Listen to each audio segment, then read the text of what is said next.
Can I help you? I'd like to see the man in charge. He's in here.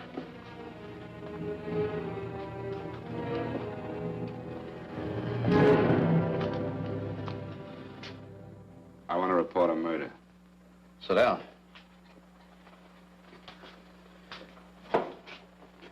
Where was this murder committed?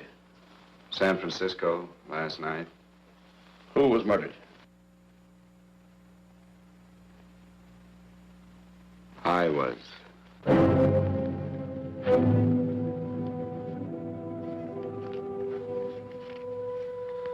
Well, do you want to hear me out or don't you, Captain? I don't have very much time. Your name Bigelow? Frank Bigelow? That's right. Answer the San Francisco APB. Send it direct to Inspector Bannon at Homicide. Tell him we found Frank Bigelow. Go ahead, Mr. Bigelow. Well, this involves some other people, Captain. A number of other people. You tell it any way you like. I live in a little town called Banning out on the desert. It's on the way to Palm Springs. I have a small business there. Paula? Yes, Mr. Bigelow. Give me a copy of Miss Hollis's 48 tax return, will you? Oh, you better get the 47, too. Yes, Mr. Bigelow. I don't think we took any depreciation on that new equipment last year. No, we didn't. I remember you said we could include it all this year. Sure, we can. Hey, Frank. Yeah, well. Peterson says he wants a financial statement before he can give me my loan. Hello, Kitty. I will. Well, I'm leaving for San Francisco today, but I'll be back in about a week. I'll take care of it for you then. Sure is a scorcher, isn't it? Well, I've seen him worse. Well, have a nice time, Frank. Yeah, thanks, Will. Paula, why don't you come down to the place and let me give you another permanent? Makes your hair so much easier to manage in all this heat. I can't afford it right now. Maybe next month. Yeah, here it is. No, we didn't take it. Well, we can do it this year. You work it out any way you think best. Have a nice trip, Frank. Sure, Kitty. See you when I get back. Bon voyage.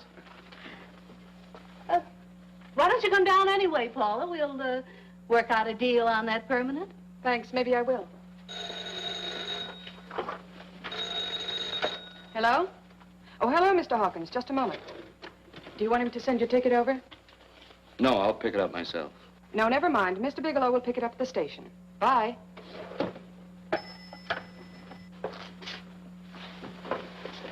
I want to go with you, Frank. Now, Paul, I'm just going on a little vacation. You know that? You want to go without me, don't you? Be gone just a week. And I suppose you just made up your mind to take this little vacation at 9 o'clock this morning? No, Paula. I meant to tell you about it a few days ago. I guess I forgot. Oh, you forgot. Paula, don't be like that. Don't be like what? You just drop a little announcement that you're going away. Not tomorrow or next week or next month, but today. No explanations, nothing. And I'm supposed to swallow the excuse that you need a little vacation. I just want to get away from town for a few days, that's all. Get away from this town or get away from me. Oh, Paula, please try to understand. How can you ask me to understand anything like this? No, I'm sorry, but I don't understand. Go to San Francisco, but don't expect me to be waiting for you when you get back.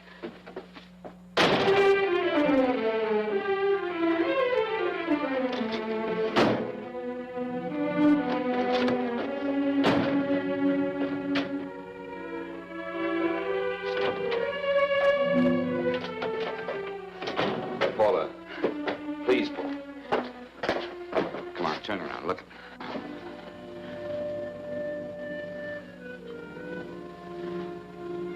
Come here. Why do you do this to me, Frank? Why can't you be honest with me? As honest as I am with you? Do you have to go? I have to go, Paula. I know what I'm doing. All right, go. Go anywhere you like. You can go to blazes for all I care. Paula. Paula. Yes, I know I'm being foolish. Come here.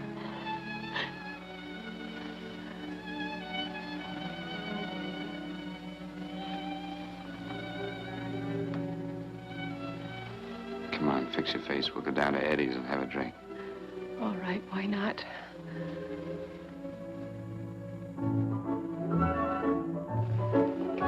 Hi, Paula. Hi, Eddie. Give us a couple of cold beers, will you? Coming up. Hi. Come on. Oh, what a relief. This air conditioning feels good.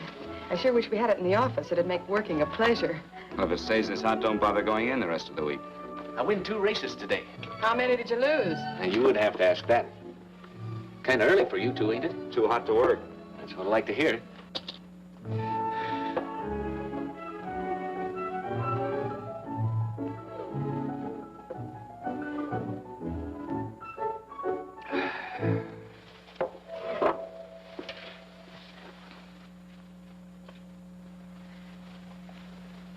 Frank, you'll take me with you, won't you?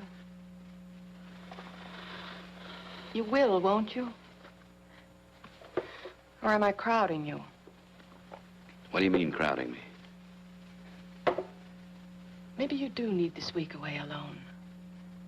Maybe we both do. I know what's going on inside of you, Frank. You're just like any other man, only a little more so. You have a feeling of being trapped, hemmed in, and you don't know whether or not you like it. Look, Paula, I'm going to be honest with you. I care too much for you not to be honest with you. I'm as much concerned for your happiness as I am for my own. I know you've had one bad experience, Frank. I know all about it. But you don't know what it can do to two people, Paula. And the woman always gets hurt more than the man. I don't want you to get hurt, darling.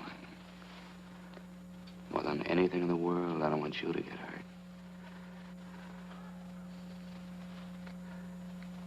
Want to hear some music? All right, Frank. Got a couple of nickels, Eddie? Yeah. This won't bother you, will it? No, next result doesn't come in for half an hour.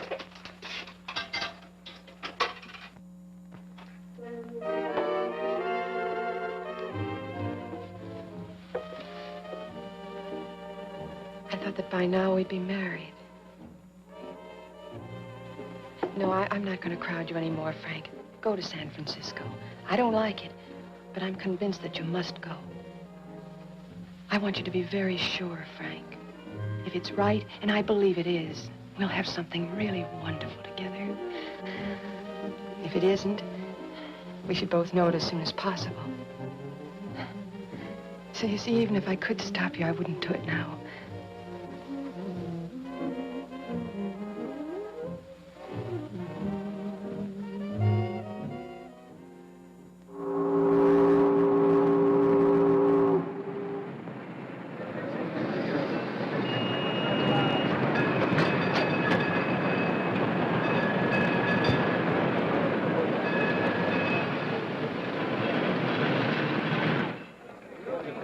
Yes, sir. My name is Bigelow. I have a reservation. Yes, sir.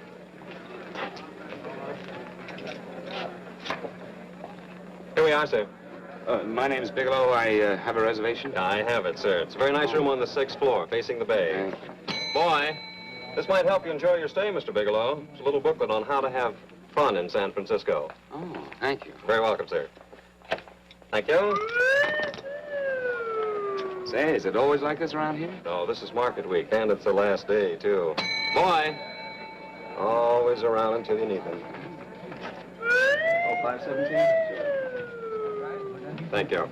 Here's a message for you, Mr. Bigelow. Long-distance call came in about an hour ago from Banning, from a Paula Gibson. Oh, thank you. Very welcome. Show Mr. Bigelow to 618. Right this way, Slide.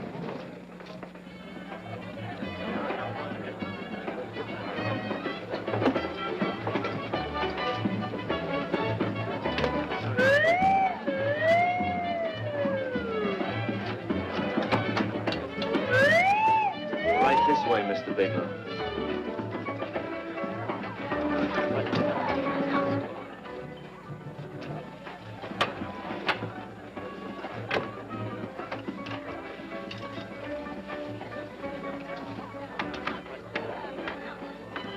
Is there anything else, Mr. Bigelow? Oh, yes, you can get me a dry Manhattan and a package of razor blades. Yes, sir. Thank you. Oh, and you can leave that door open. Hello, operator. I want to speak to Miss Paula Gibson in Banning, California. Yeah, that's right. No, I'll wait. Hello? Hello, Paula. Oh, hello, Frank. How was the trip? Fine, just fine. Having a miserable time, I hope.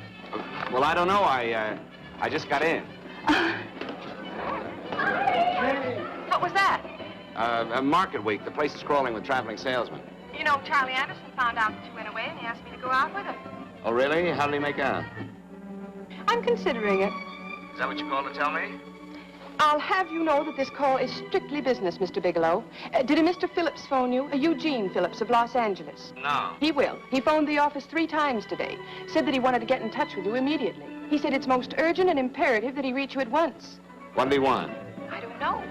But he sounded deep, dark, and mysterious, and quite agitated about something. Phillips. Have we ever done any business with him? Not unless you've been keeping it a secret from me. I looked through all the accounts. Why did you tell him you could reach me here? You know I'm supposed to be on vacation. So you told me. And so I told him, dear heart. But the gentleman didn't seem to respect your temperamental moods the way I do. He was very insistent that he speak to you before it's too late, as he put it. Well, tell him you tried to get in touch with me and I've changed my plans and you can't reach me. He won't talk to me. I told him that I was your confidential secretary, but I guess I didn't sound confidential enough. So I told him that he could reach you there this evening. Well, call him back. If it's as important as he says it is, he'll talk to you. Otherwise, he'll just have to wait until I get home. My, aren't we adamant this evening? All right, shall do. And Frank, Yeah? I don't quite know how to say this. Say what? But what I want to say is that there's nothing you can do that you ever have to feel guilty about. Oh. Sure. Thanks, Paula. I'll call you tomorrow. Right.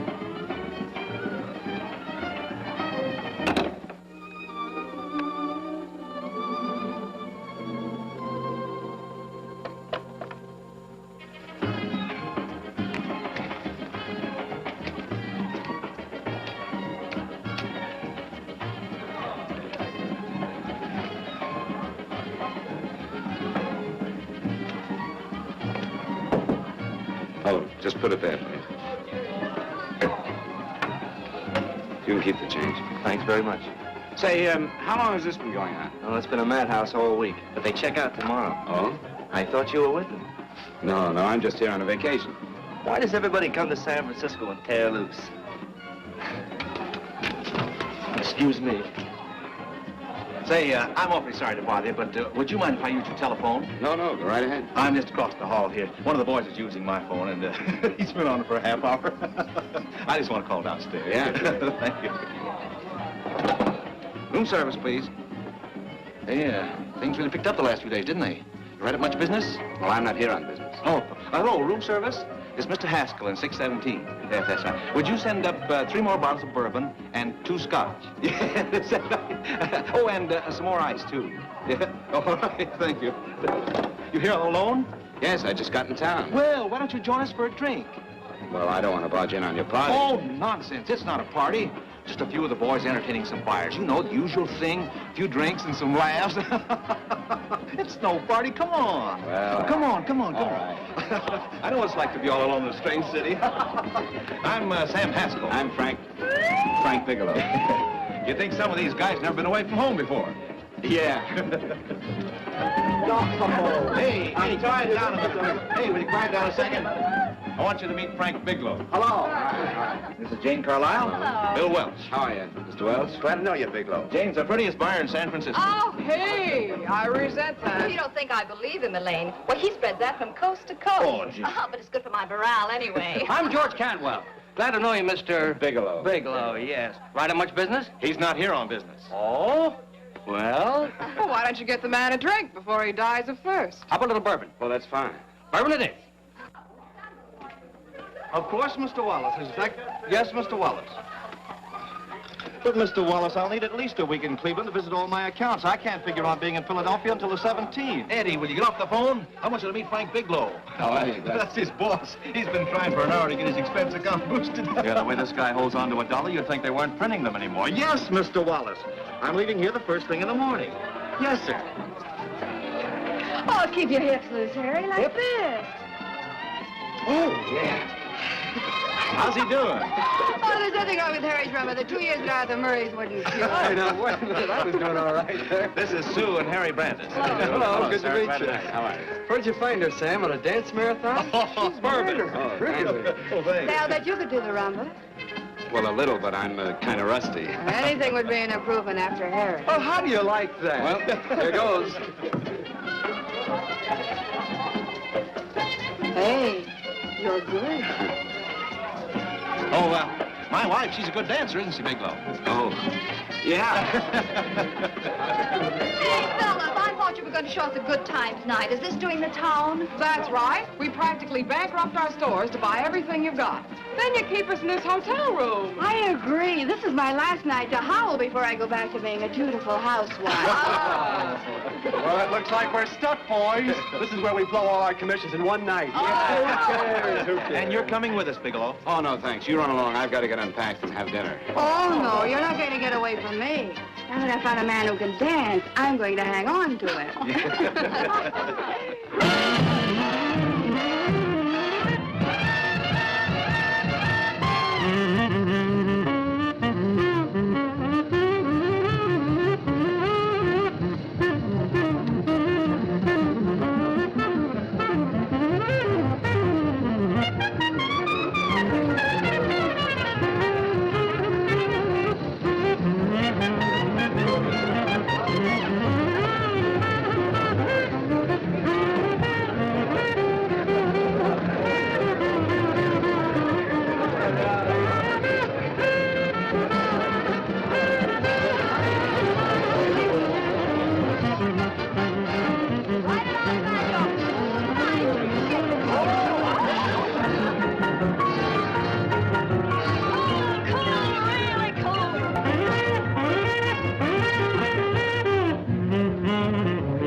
my drink, Frank. No, thank you.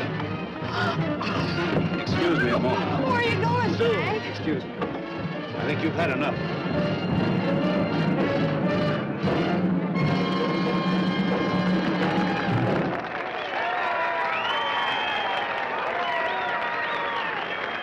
What'll it be? Bourbon and water, no ice. Nice, quiet place you got here. We'll hit the pitch in about an hour. That's when they really go out of their minds. Who's the blonde? Oh, she's one of the chicks that hangs around here. She's jive crazy. Come again? Oh, you ain't hip, pal. Jive crazy means that she goes for this stuff. Just between you and me, I don't get it either, but I gotta listen to it. They're all connoisseurs, music lovers. Me, I like Guy Lombardo. What's the matter with him? Oh, he's flipped. The music's driving him crazy. Come down, Jack. Oh, don't buy me, man. I'm being light. Is the blonde alone? Oh, sure, society. She always comes in alone. Drives a big convertible, wears a mink coat, but knows everybody. But she always comes in alone. Thank you. I wanted to kiss you. I tried to... Give me another blast, Leo. What's your story, Jeannie? Easy.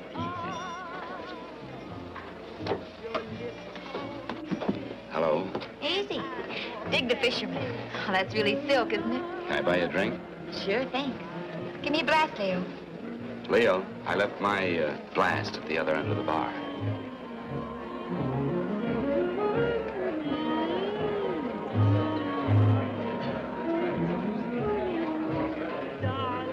My name's Jeannie. What's yours? Frank? I've never seen you here before, Frank. Well, I've never been here before.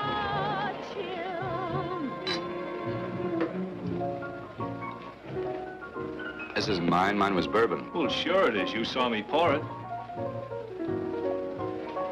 Give me a fresh drink. Anything you say. Oh, listen to that piano. Feel those vibrations.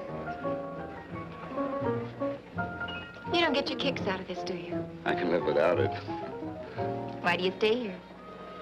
I don't know. I bet I know. You're lonely in a big city. Oh, you don't have to go into a routine with me. I like good company, too.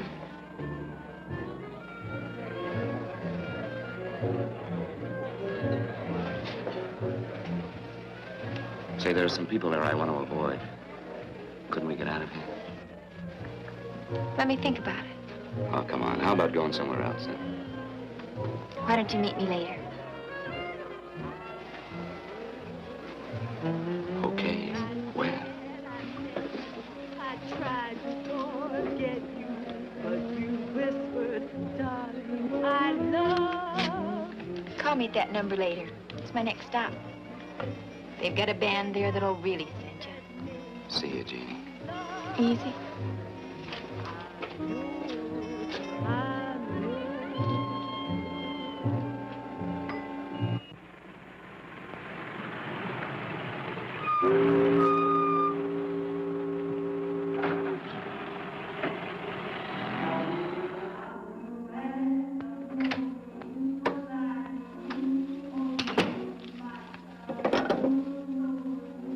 Never mind, operator.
Room service, please.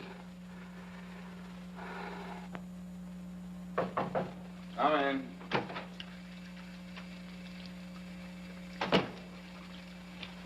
Be right with you, waiter. Yes, sir. Rest well, sir? Yeah, sure. May I? Go ahead. It's on there for you. Thank you, sir. Would you like anything else? No, thank you, that's all. Waiter, Yes, sir. take this away. Is there anything wrong, sir? No, just take it away. I don't even want to look at it. Are you all right, sir? Yeah, sure. All right, I just had too big a night, I guess, that's all. I need some fresh air. Of course. Thank you, sir.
Lungs in good condition.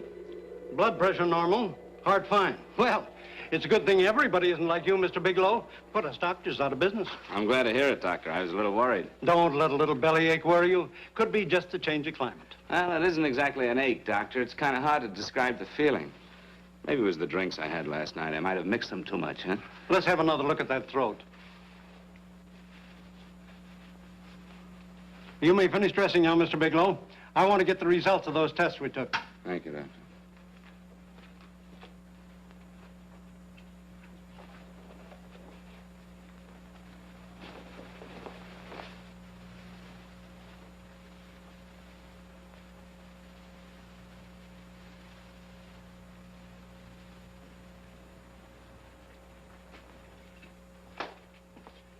Mr. Bigelow, this is Dr. Schaefer. Hello, Doctor. How are you? Sit down, Mr. Bigelow. According to the information you gave Miss Wilson, you're not married, Mr. Bigelow. That's right. Do you have any relatives, family, anyone in San Francisco? No, no one. I don't know a soul in San Francisco. Where is your home? What is this, Doctor? Why all the questions? You're a very sick man, Mr. Bigelow. Sick? But you told me I was in good shape. Yes, I know. But my preliminary examination didn't reveal your true condition. You sound as if it's pretty serious, Doctor. It's extremely serious. I want you to understand that we wouldn't tell you something like this unless we were absolutely certain. Well, of course, of course. You must steel yourself for a shock, Mr. Bigelow. Well, go on, Doctor. What is it you're trying to tell me? Our tests reveal the presence in your body of a luminous toxic matter. What is that exactly? A poison that attacks the vital organs. Poison? We have no alternative but to tell you this. Your system has already absorbed sufficient toxin to prove fatal.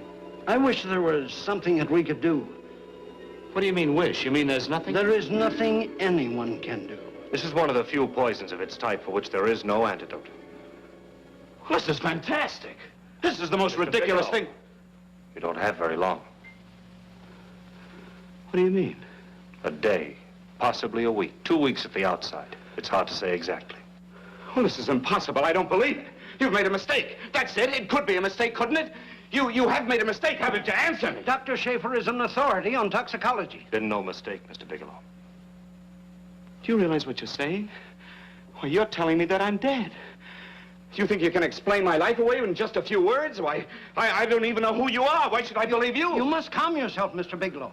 We want to offer you every assistance that we... Assistance? Who wants your assistance? Who wants anything from you? You're nothing but a couple of phonies. Why, I think you're crazy. That's it. You're crazy, the both of you. You're crazy.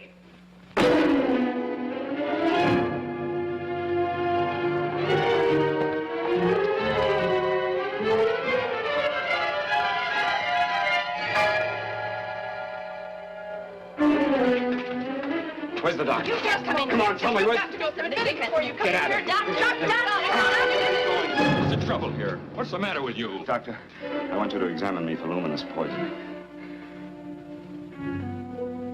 Come right in here.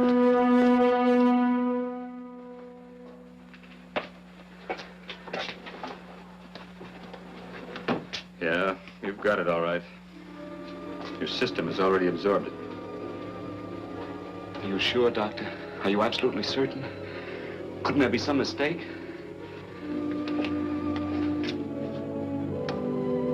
There it is. The toxin is actually luminous in the dark. No, there's no doubt about it, Bigelow. I don't feel sick. My stomach is just a little bit upset. Maybe it's not as bad as you think, Doctor. That's characteristic. With a heavy jolt, you go suddenly in a matter of hours. But if the stuff is taken in a lesser degree, you last a while, and then...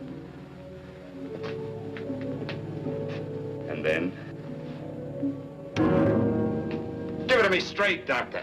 Well, a number of things are involved. The systemic condition of the individual, the amount consumed, exertion. Yes? You won't feel too badly for a while. Then it will happen suddenly. A day, 2 days, a week at the most.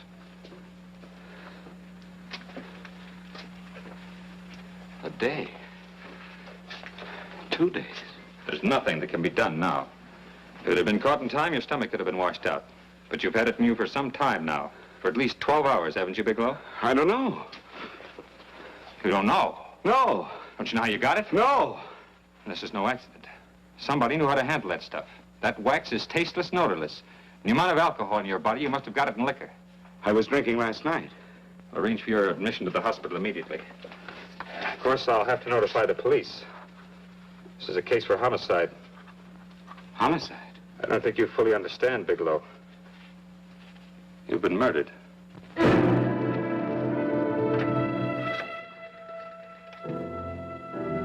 Get me police headquarters, please. Homicide Bureau.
Open up. Open this door, I tell you. Open it up or I'll break it down. Where are those men? Where are those men who were here last night? I don't know. There are no men here. Please go away. Don't lie to me. Where are they? Mister, this lady just checked in. Those men aren't here no longer. They checked out of the hotel early this morning. Checked out? Please go away. I'm sorry. I'm terribly sorry.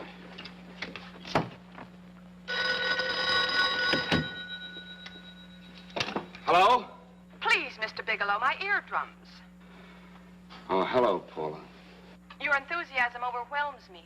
Why haven't you phoned me, or is there a quota on telephone calls up there? I'm sorry. I've been busy. I'll bet you have. Visiting the museums, no doubt. What's happening up there that's exciting or different? Nothing, not a thing.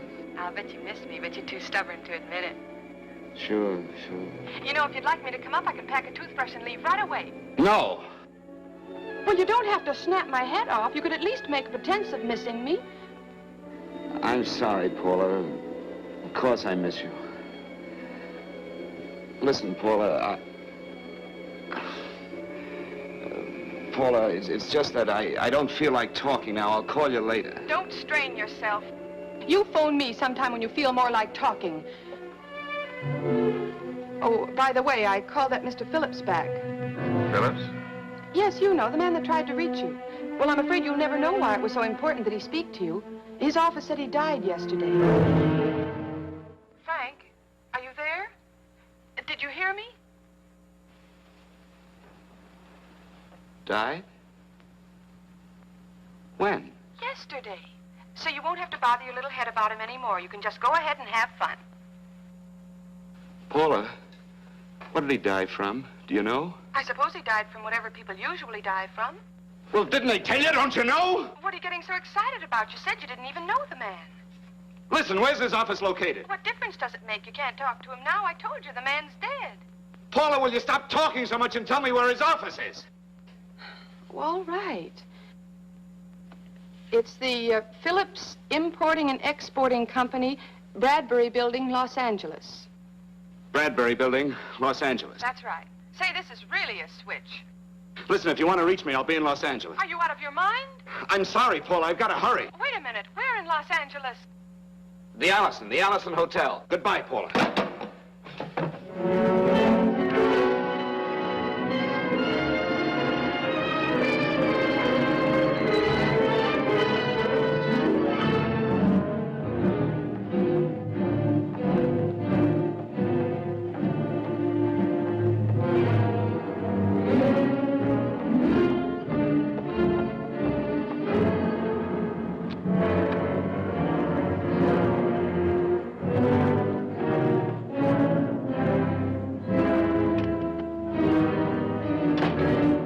See someone in charge here. What is it in regard Well, it's to? a personal matter. It's quite urgent. Perhaps Mr. Halliday can help you. Who's he? He's our controller. Your name, please? Bigelow. Mr. Bigelow to see you. Send him in.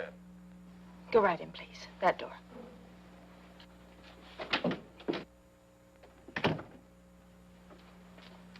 Mr. Bigelow? How are you, Mr. Halliday? What can I do for you? Well, Mr. Phillips phoned my office several times yesterday. I'd like to find out what it's all about. You know Mr. Phillips died yesterday? Yes, I know. Well, I don't understand. If he phoned you, didn't he tell you what it was about? Well, he didn't speak to me. I wasn't in my office at the time, and he wouldn't tell my secretary. Well, I'm afraid I can't be of much help, Mr. Bigelow. I've no idea why Mr. Phillips tried to reach you. I'm sorry you had to make the trip for nothing. How do you know I made a trip? I didn't say anything about making a trip. I merely said he phoned my office. My office could be here in Los Angeles. Miss Foster, Yes? didn't you mention something yesterday about Mr. Phillips speaking with Mr. Bigelow in San Francisco? I said that he had phoned Mr. Bigelow's office in Banning, but that Mr. Bigelow was staying at the St. Francis Hotel in San Francisco. I'm sorry you misunderstood me. Do you know why Mr. Phillips called? No, I don't. All right, thank you, Miss Foster. You can understand that we've been somewhat upset around here. Now, if you don't mind,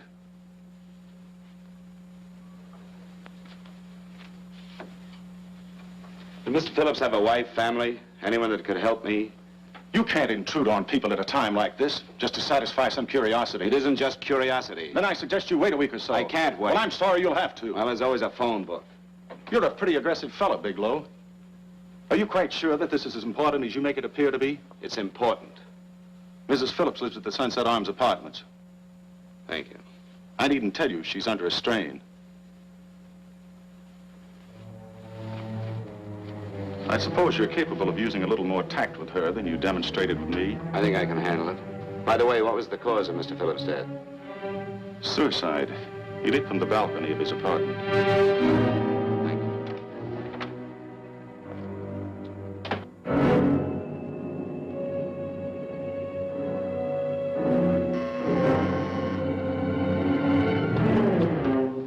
Come in, Mr. Bigelow.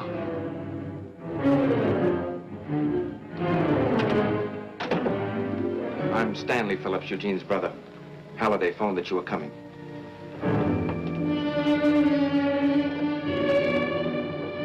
This is my sister-in-law, Mrs. Phillips.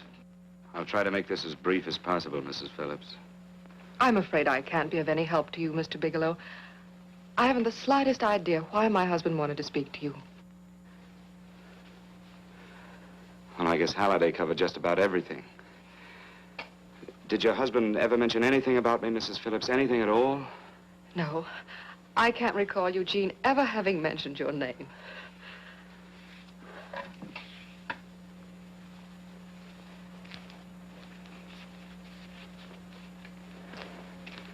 I hate to ask you this, Mrs. Phillips, but it's of vital importance to me. Do you know why your husband committed suicide? Oh. You're certainly not the most diplomatic person in the world, are you, Bigelow? Were you a friend of my brother's? I never met him.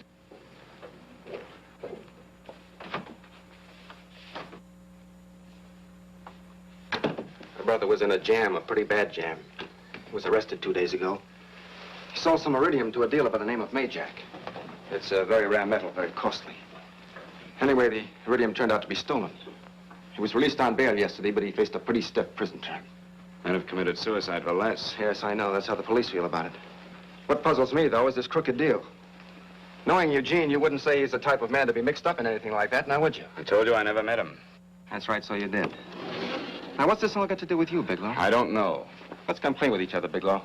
Surely you must have some idea why my brother was so desperate to contact you. I have no idea. That's odd. Then how could it be of such vital importance to you? Well, you seem to know the answer to everything else. Maybe you know the answer to that one, too.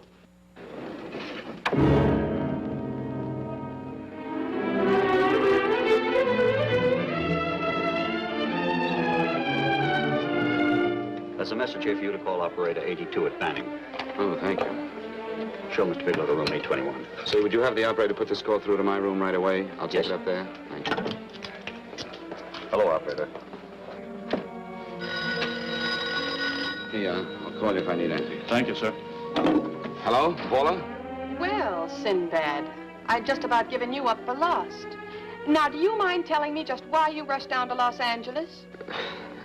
I can't explain it to you just now, Paula. I just can't explain it. What's going on, Frank? You don't even sound like yourself. Well, I'm just a little tired, Paula, that's all. But I miss you. Oh, Frank. I can't tell you how good it is to hear you say that. And here I was worrying that I'd lost my charm. When are you coming home, Frank? Soon, Paula. I'll be home soon. I'll go right out and get myself a permanent so I'll be pretty when you see me. Hey, guess what? I found that Phillips name in your notarial ledger. Notarial ledger? Yes, of all places.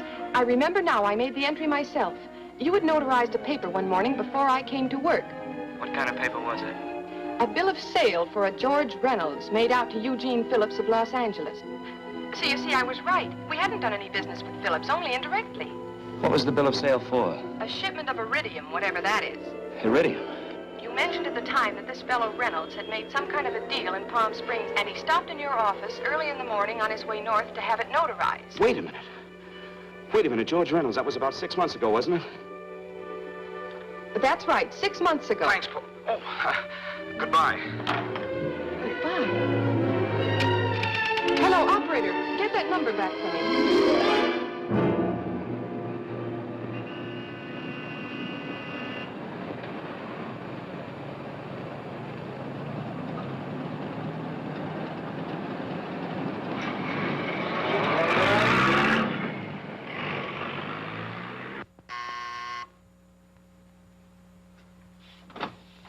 I've got to talk to you, Mrs. Phillips.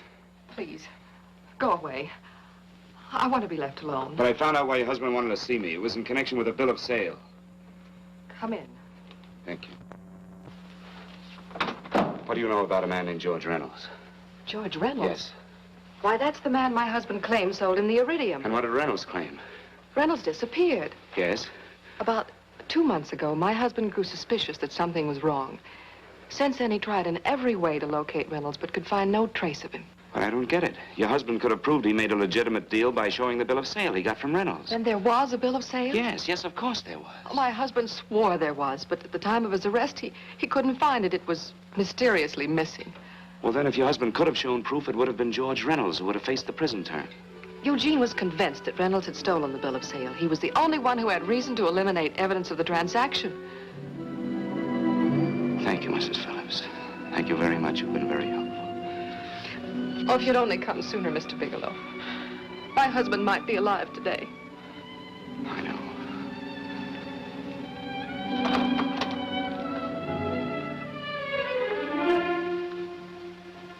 The only thing that puzzles me, Mrs. Phillips, is that you haven't asked how I knew there was a bill of sale.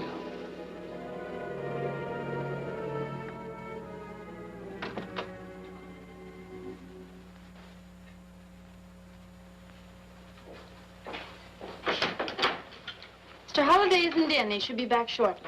I think you're the one who can help me, Miss Foster. Mr. Phillips tried to reach someone else before he called me yesterday, didn't he? Why don't you ask Mr. Holliday? Obviously, Mr. Holliday wasn't here yesterday, or he wouldn't have had to learn from you that Phillips called me. And you're the logical person to know who else Phillips called.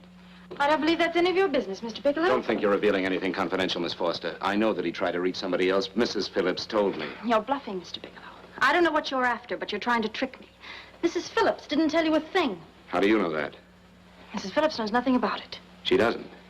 Well, why wouldn't she? Wait a minute. I was talking about George Reynolds. Who did you think I meant? Just who is it that Mrs. Phillips doesn't know I about? told you before, that's none of your business. All right, young lady, I'm going to give it to you straight. Phillips was murdered. Murdered? I don't believe you. He told me because he needed me to clear him. Phillips was innocent. Innocent men don't have to jump out of windows. Murdered? Just who are you trying to protect, Miss Foster? Why are you so afraid to tell the truth? I'm not protecting anybody. I haven't any more to say. All right, young lady, listen to me. This thing is going to explode wide open.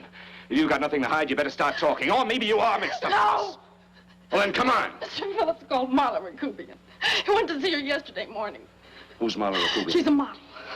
She and Mr. Phillips used to be quite friendly, but he hadn't been seeing her for quite some time. Come on. The last couple of months, he'd been trying to locate her and finally learned where she lived yesterday morning. When he returned from seeing her, he was terribly upset and excited. That's when he had me put in the calls for you. When he couldn't reach you, he went home. The last time I saw him alive. Give me Marla Rakubian's address. I don't think Mr. Phillips realized I was aware of his friendship with Marla Rakubian, and out of respect for him, I never intended to tell anybody. I had no idea that she had anything to do with the trouble he was in. I admire your discretion, Miss Foster. You know, you must be pretty friendly with Stanley, Miss Foster. He knew how desperately his brother tried to reach me yesterday, and he wasn't even here at the time. And now you seem to know all about what happened in Mrs. Phillips' apartment.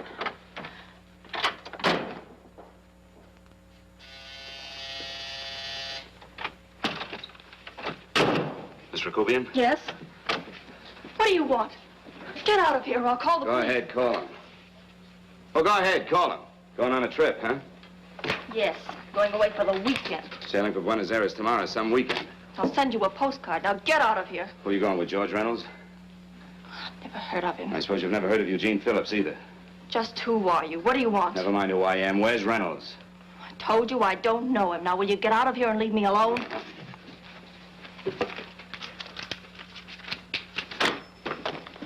So you never heard of George Reynolds, huh? And don't try to tell me that this isn't him because I've seen him. If you think you can scare me, you're crazy. Look, I know that Phillips came here yesterday. And right after he left, he was pushed out of a 6-story window. Pushed? Phillips committed suicide. Your playmate Reynolds murdered Phillips. And then he went up to San Francisco to get me. Because I knew about a certain bill of sale. I don't know what you're talking about. You're in this right up to your pretty little neck. I'm not mixed up in anything. Get your hands up. Drop that picture on the couch. Turn around. Don't get any ideas because I'm not afraid to use this. Give me your wallet.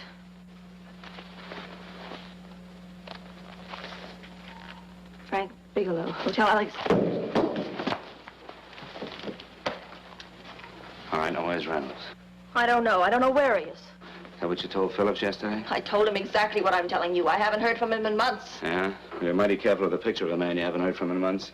What does the Ray stand for? It was a pet name. Do you mind? Oh, it sounds very cozy, Miss Rakubian. You and Reynolds call each other pet names while you make a sucker out of Phillips. Phillips made the deal because he wanted it. Yeah? I'll bet you weren't above using what it takes to help make him want it. Who's paying for this trip? I am. Really? A first-class trip to Buenos Aires on a model salary. Don't make me laugh.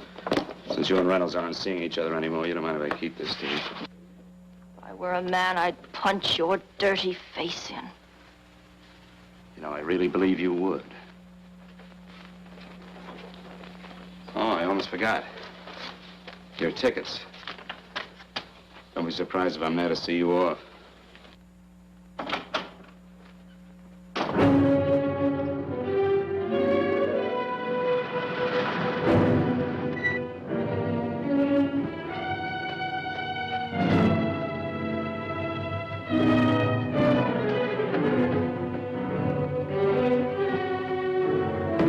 Angelo.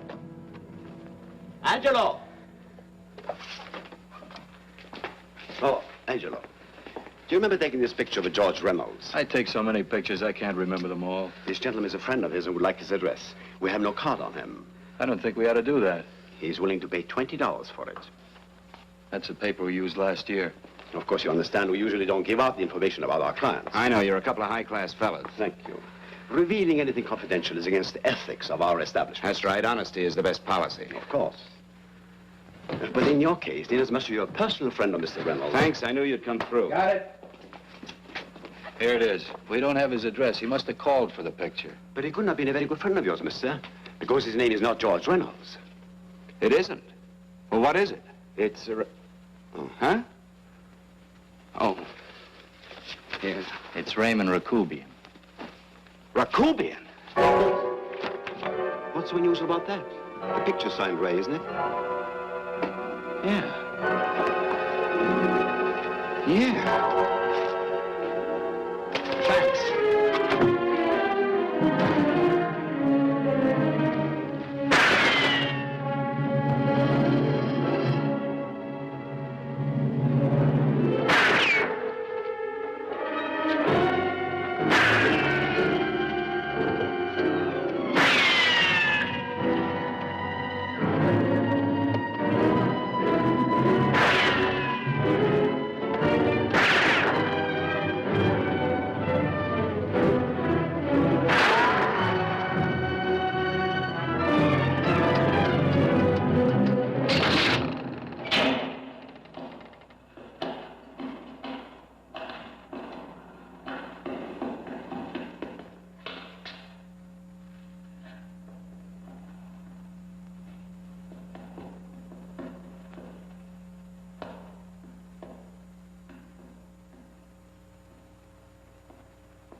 Your lips called me baby, then I thought that maybe love.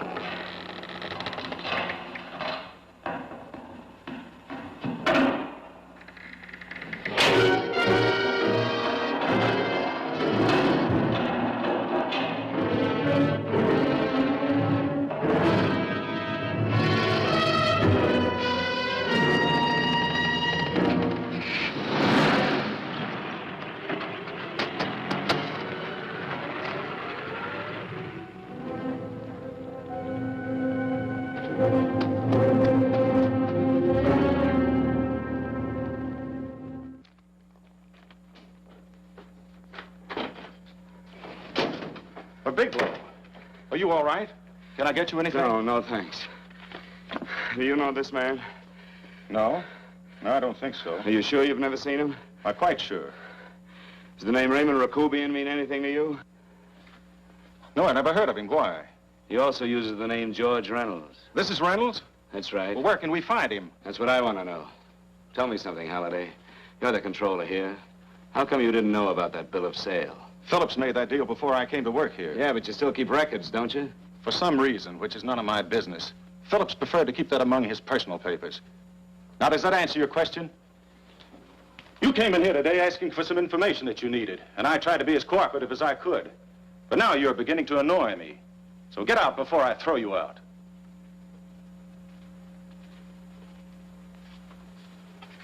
You know, you really frighten me.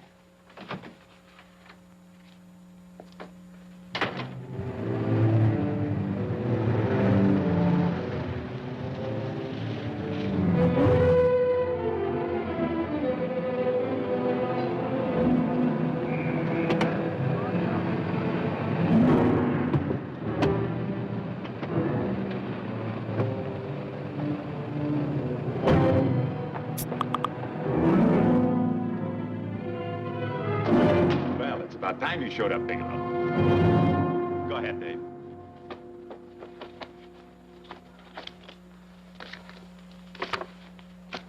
Real cute, ain't you, Bigelow? Just real cute. Paula didn't lose much time getting a hold of you guys, did she? Shut up. Let's go, Bigelow. Look at him. He can't take it. Soft in the back. You do that again and I'll kick your face. Lay off, Chester. Cut it out. Shut up! Who asked you? Better let him answer. The clerk might know he's in. Go ahead, Bigelow.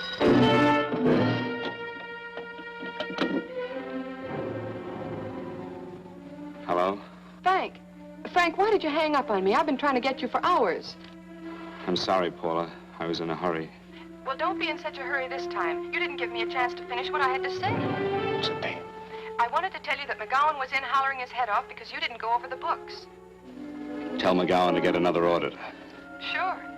Sure, I'll just do that little thing and who's the best paying account we've got. Do as I tell you, Paula. Frank, are you drunk? Paula, how much we got in the bank? About $2,200. Draw it out tomorrow. Sure. Then what do? Skip town without paying our bills? Forget the bills. You know that coat you always wanted? Buy it. You are drunk.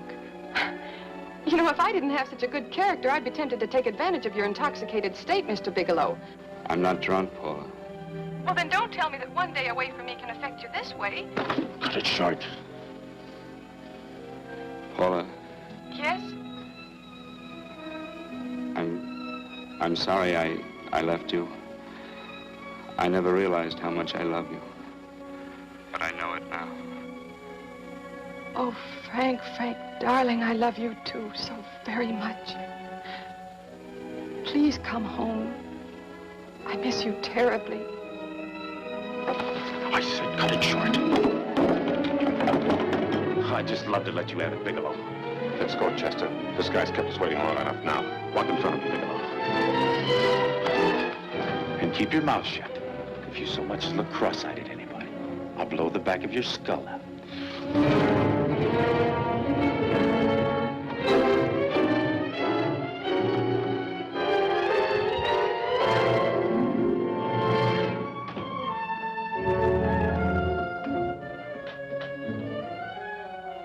This Bigelow's real cute. He wanted to get tough with Chester. He don't know Chester. Did you get the picture? Don't I always get what Mr. Majak sends me after? Major? That's right. I'm the dealer who bought the iridium from Phillips. I get it. You have Rakubian unload stolen stuff on Phillips with the help of Marla here, and then you buy it back from him. Oh, you certainly made a sucker out of Phillips. What is it, Mr. Bigelow? Exactly what is on your mind? I'm looking for Raymond Rakubian. Why? Well, now, Marla here has told you everything else. I'm sure she must have told you that, too. You don't expect me to believe this conversation. So, what is on your mind? I mean, underneath. You forced your way into my affairs, and now I want to know why. I just told you. I'm looking for Raymond Rakubian. Don't get cute. I'm just itching to work you over. Soft in the belly. Can't take it. See what I tell you?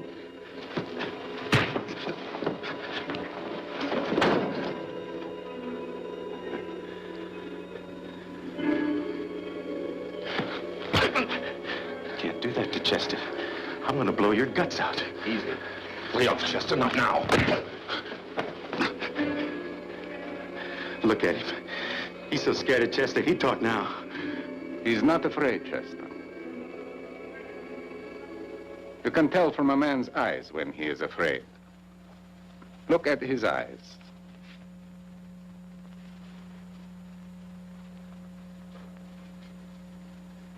Oh!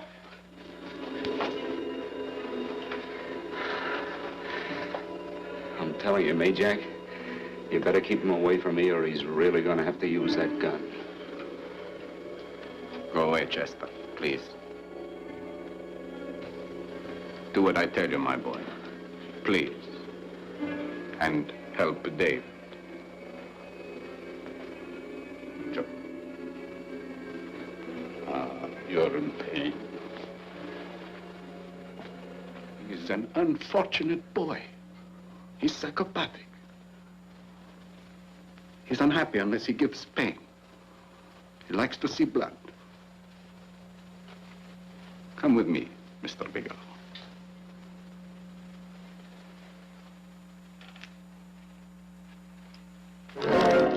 Raymond Rakubian was my nephew. He could not possibly have tried to kill you. He's been dead 5 months.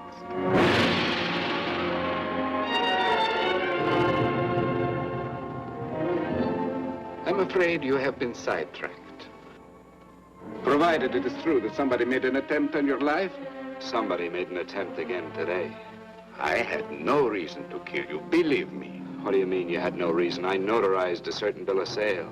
You notarized the bill of sale for Reynolds, not Rakubian. Now, what I told you was true. I had no reason to kill you. That's a closet, Mr. Bigelow. And under other circumstances, you could go home now. But now you present a problem. You know too much, and I am in danger. Chester! Suppose I were able to prove to you that I only want to find the person who tried to kill me, and I won't cause you any trouble. You know I can go to jail for 10 years for this little business. 10 years. At my age, that's my life. That means my entire life. With my life, I do not take chances. I am sorry, believe me. You want Joe to go with you? No. Just Bigelow and me. And baby makes 3. But Major... Goodbye, Mr. Bigelow, and forgive me. Let's go, Bigelow. I guess you won't be there to see me off.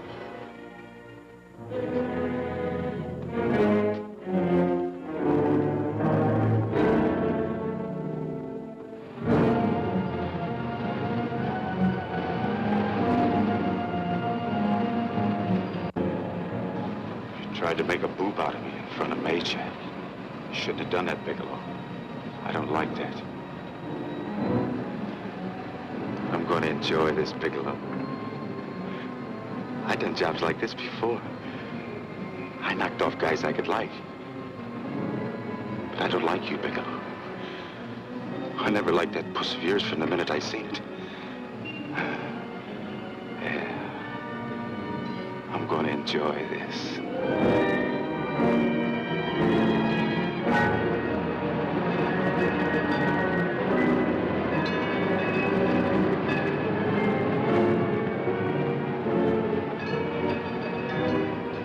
Scared yet, are you, Bigelow? But you'll be scared. Good and scared. I think I'll give it to you in the belly. You don't like it in the belly?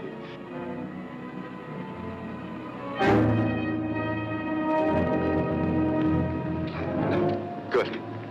Try it. I'd just love you to try it, Bigelow. Why don't you try it? Go ahead.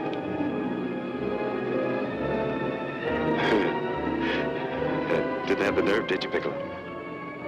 Yeah. I think I'll give it to you right in the belly.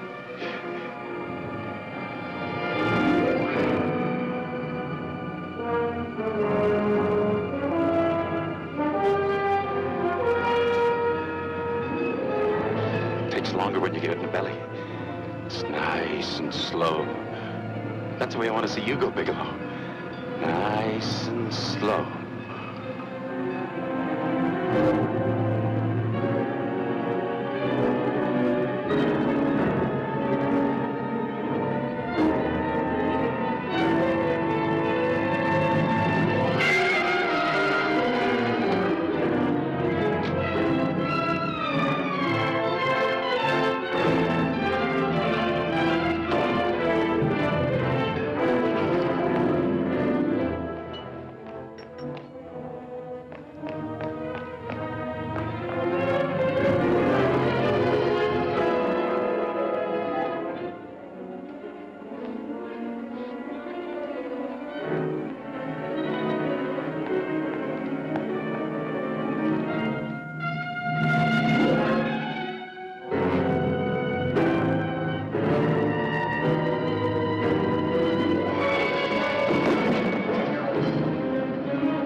Yes, I'm all right, Paula, but what are you doing here? How did you get here? Freddie Ross threw me down. I had to come. I had to see you. You shouldn't have come, Paula. You shouldn't have. What is it, Frank? You're in some kind of trouble. I know it. Look at you. You're a sight. Your clothes look as if you've slept in them. Are you ill? You are. You're feverish. I'm all right, Paula, and I'm not in any trouble, believe me. You're lying, Frank. Right after I spoke to you, I got a phone call from the San Francisco police. They asked if I knew where you were. You didn't tell them anything, did you? Of course not. It was the homicide detective that called. What is it, Frank? If you're in any kind of trouble, you certainly can trust me. Look, I'm not in any trouble with the police, Paula, believe me.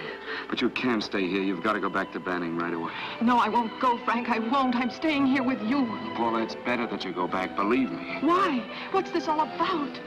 What have you got to do with this Phillips and Reynolds? Phillips was murdered.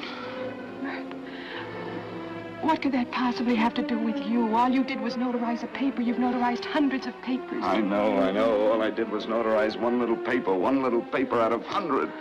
Frank, you frighten me. You don't even act like yourself. I know that you're in trouble, that something is wrong, that you're in serious trouble. You frighten me, Frank. Oh, don't be frightened, Paula.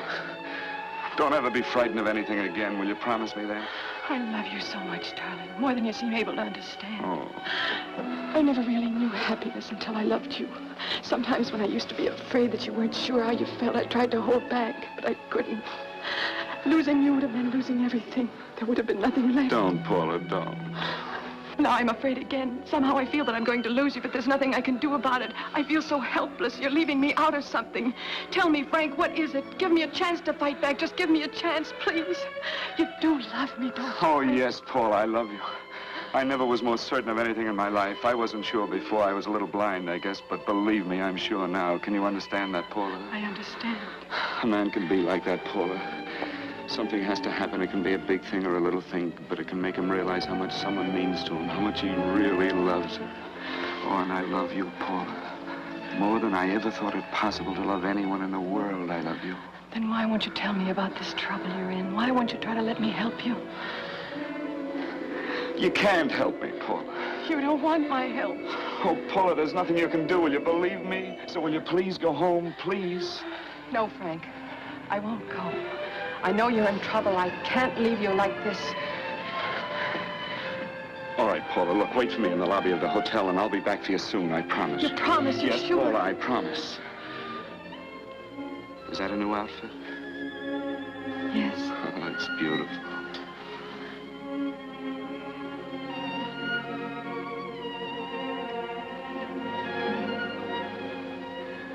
You'll come back to me, won't you, Frank?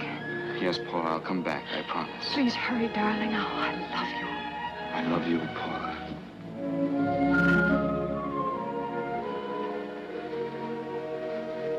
Goodbye, Paula.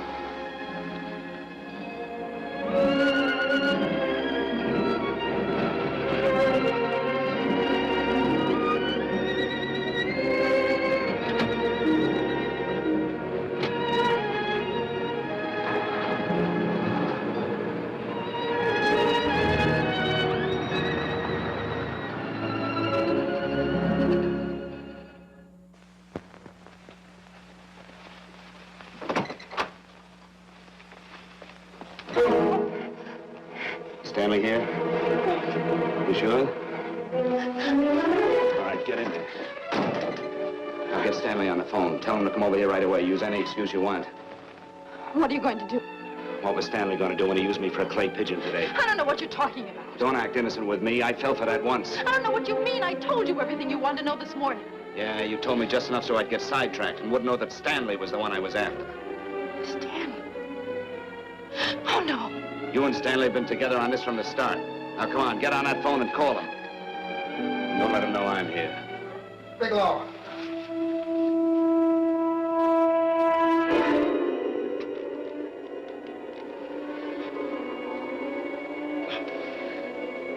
You've been sidetracked, all right. But it was the poor bereaved little widow who did it. Miss Foster found this letter this afternoon. It's in my brother's desk at the office. It's postmarked 2 years ago. It isn't exactly the kind of a letter that a married woman gets from a casual friend. I'm sure my brother wasn't aware that they were so well acquainted when he hired Halliday. What's the matter with him? He hasn't felt right since dinner. Where did he have dinner? At Mrs. Phillips' apartment, Halliday was there, too, and Stanley confronted them with that letter. Did you have anything to drink? Yes, why? How long ago? Half an hour ago, just before I came here. Miss Foster, get on the phone, call the emergency hospital. Have them get an ambulance over here right away. What? Tell them to prepare a stomach wash for luminous poisoning. Luminous poisoning? Go on, do what I tell you. You may still have a chance to save his life. Go on!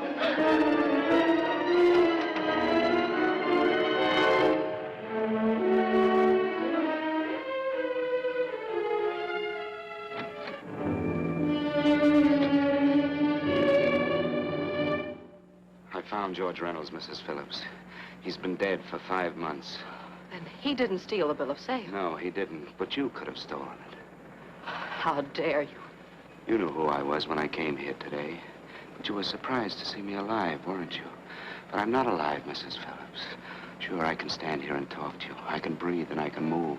But I'm not alive. Because I did take that poison. And nothing can save me. What are you going to do? If I kill you now, I have nothing to lose. No, you've got to listen to me. You've got to give me a chance. But I didn't have a chance. It was Halliday. Believe me, it was Halliday. He made me steal the bill of sale. He planned everything. What about this letter? Your husband knew about you and Halliday. He found it only yesterday. He accused Halliday. They fought, and Halliday pushed him over this balcony. And why me? Why did he want to kill me? Because you could have proved there was a bill of sale, that my husband had no reason to commit suicide. Halliday was desperate. After he killed my husband, he found out about the phone calls to you. He thought you spoke to him, that you knew enough to involve him.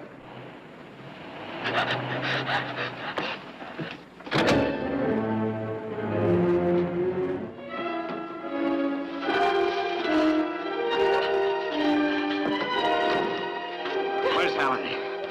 Where is he? He's at the office. This time you don't want.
Jack!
Come on, come on.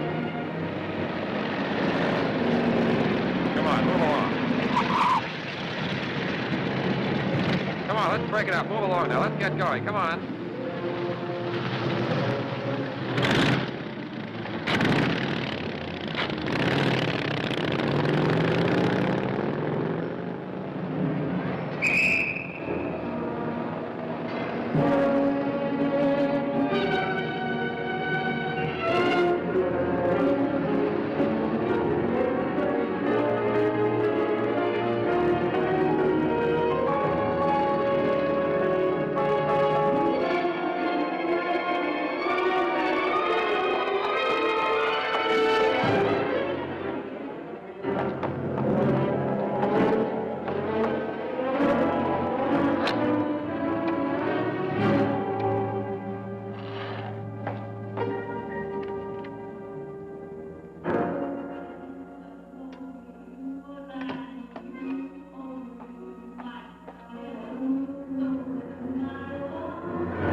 All I did was notarize a bill of sale.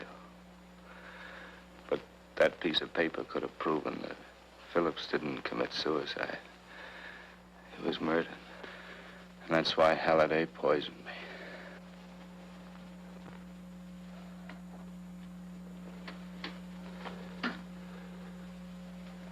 Would you?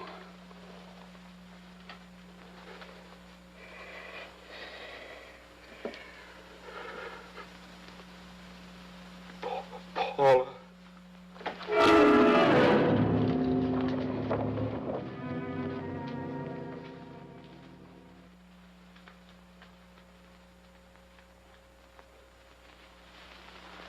Apollo morgue.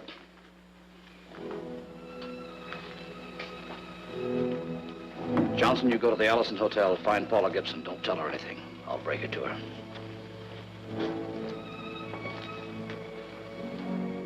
How shall I make out the report on him, Captain?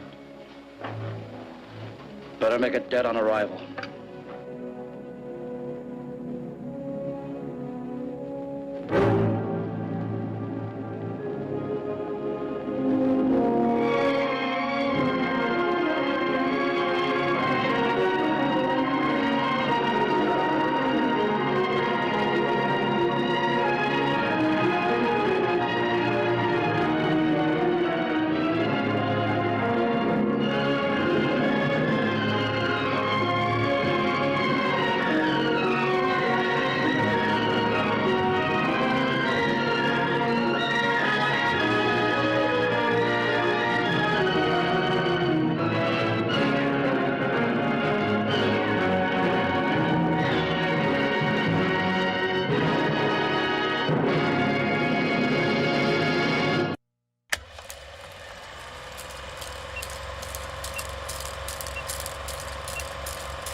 Now, don't get nasty, my little friend. Your puppy is not going to hurt you one bit. Just relax and sleep. Sleep, sleep, sleep. And in the morning, you'll find yourselves in your new home. Ain't my pitch?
Good morning, Doc. What you got there?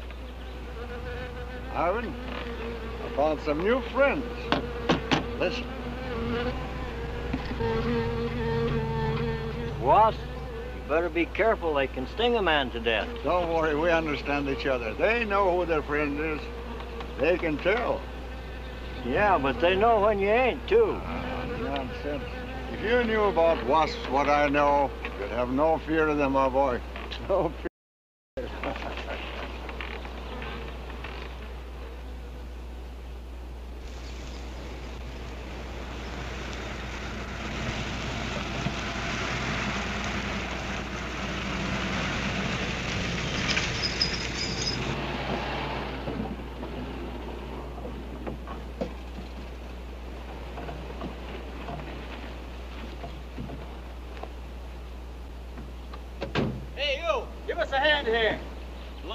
Barker. Yeah, surprised to see you out here in the field, sir. How are things running at the front office? Smooth as honey, Renfro. I see here you turned in over 1,000 pounds of orange blossom honey and 400 of beeswax last month, Renfro. Congratulations. You've made the top of the list again. Thank you, sir. Holiday honey needs your kind of man, Renfro. You stay with it, and I can see a bright future for you with the company. Well, I do try to do my best, Mr. Barker. I try to take my inspiration from the bees. Always busy, busy, busy. Yes. What about this fellow, Dr. Zinthrop? Zinthrop? Boy, there's a nut. Him and his bees. You know, it wouldn't surprise me someday to see him flapping his arms, taking off after some queen bee with the rest of the drones. Well, he's paid to do research on royal jelly. Haven't had a progress report from him in a month. Well, he has a little workshop up there back of the orange grove. Keeps a few colonies. I suppose I better go up there and take a look.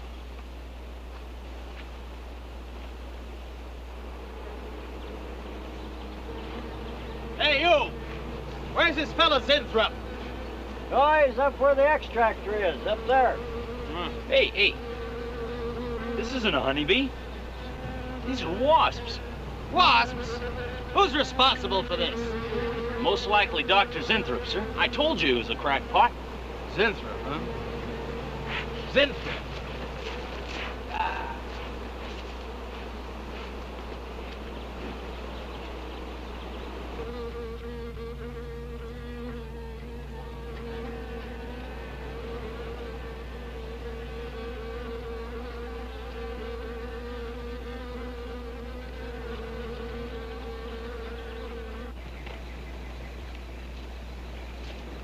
Zinthrop! Zinthrop!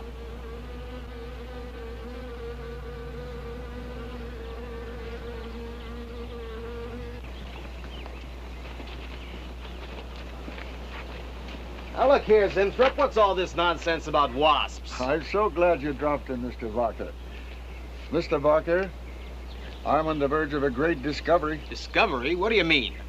Well, sir, I almost perfected a new method of extracting royal jelly from the queen wasp. According to my figures, you're better at extracting funds from the company.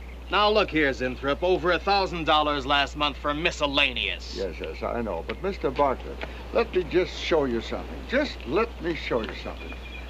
Already I've learned to slow the process of aging. Soon, I shall be able to reverse it entirely. What are you getting at, Zinthrop? Look, what do you see? I see a big dog and a little dog. Let's say an old dog and a young dog. All right, so what? Well, they're exactly the same age. You see, the little one, Greta, has been given regular injections of my compound from the queen wasp. Just like I told you, Mr. Barker. Now look here, Zinthrop.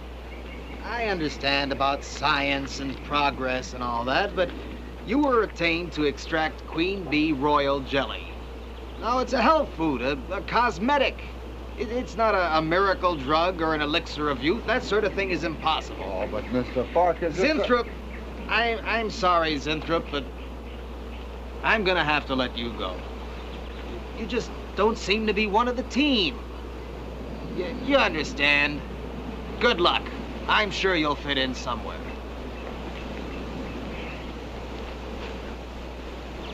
Fit in somewhere.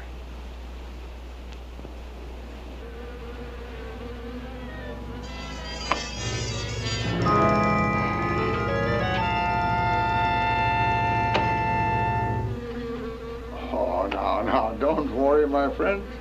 We shall find a home somehow, somewhere.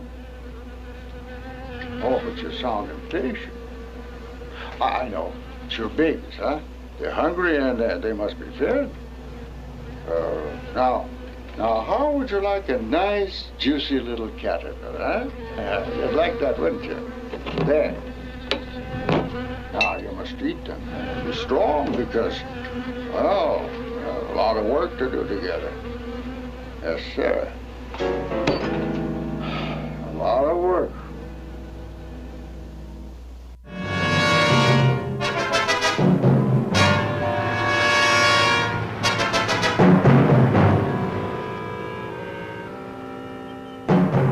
As you can see, gentlemen, sales for the last fiscal quarter have dropped 14.5%. There has not been a corresponding drop in our competitor sales. I trust one of you gentlemen has a satisfactory explanation for this decline. Not one little suggestion, gentlemen. We'll start with you, Thompson. As public relations manager, no doubt you have some faint glimmering of what's happening to Starlin Products. Well, Thompson? Well, you see, I had no idea you were such an excellent public speaker, Thompson. Oh, I'm sorry, Miss Starlin. I guess I'm not feeling very well this morning. I'm sorry you aren't.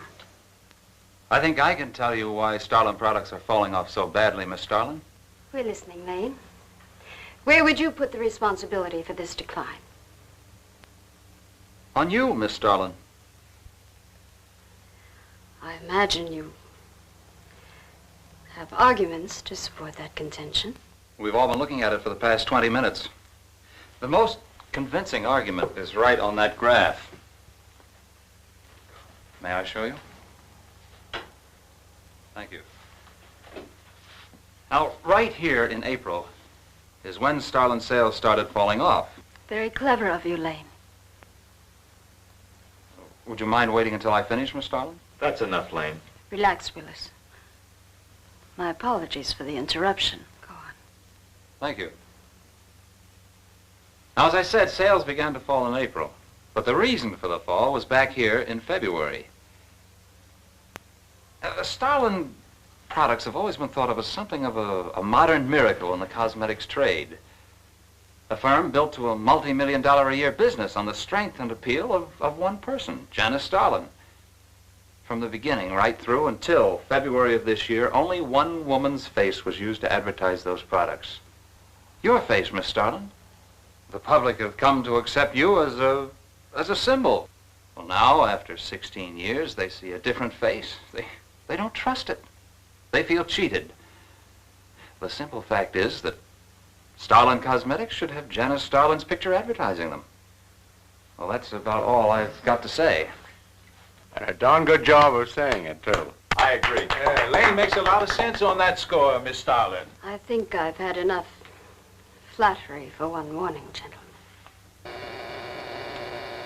It was a very convincing argument, Lane. There's a Mr. Zinthrop to see Miss Starlin. There's only one small factor you've overlooked. Not even Janice Starlin can remain a glamour girl forever. Miss Starlin. Yes, Mary. There's a Mr. Zinthrop in reception. He says he has an appointment. Thank you. Well, this has been a very informative get-together. That'll be all for now.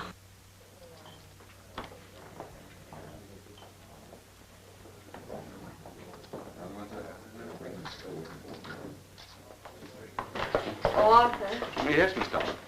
I'd like to see you in my office, please. Sure, Miss Starlin. Take it easy, hotshot.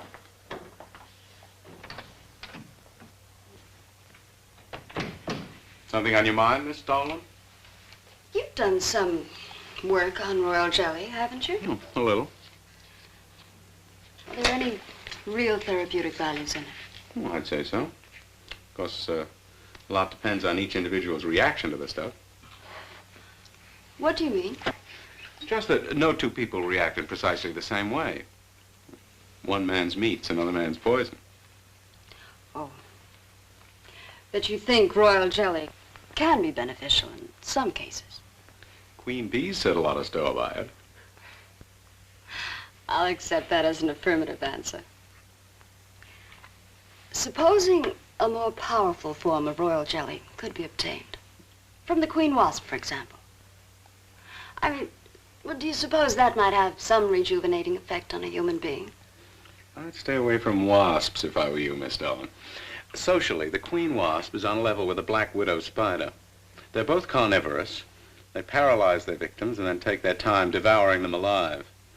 They kill their mates in the same way, too. Strictly a one-sided romance. Well, I'm not exactly interested in the love life of the queen wasp. I want your opinion on the possibilities of using enzyme extracts from royal wasp jelly, commercially. Well, if you want an honest opinion, Miss Starlin... Of course I want an honest opinion. Then my advice is forget about it. Thank you, Arthur. Anytime, Miss Starlin.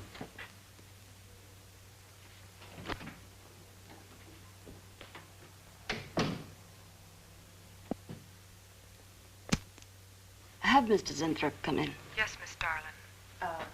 You can go in now, sir. Oh. About time.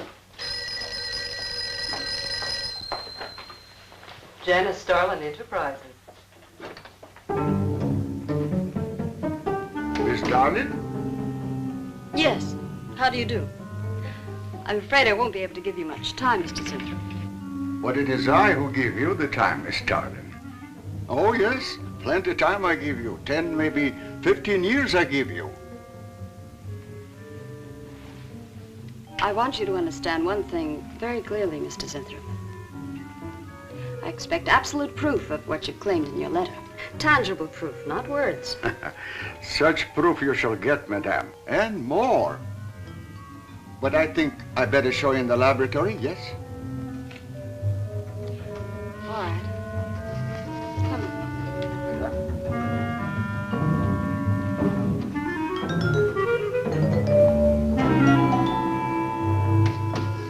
Look. They look terrible. Why don't don't you put them out of their misery? Madame, you ask for proof. Please be kind enough to look at proof you ask for. May I proceed? Thank you.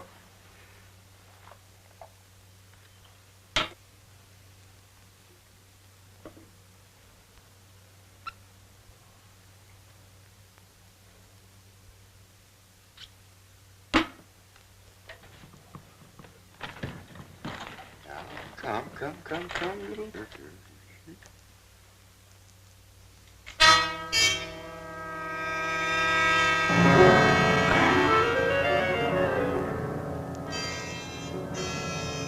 In a few minutes, madame, you shall see a miracle you shall not believe. Oh, no tricks. You may look if you like. I have no tricks. Well, don't look at me. I'm not changing.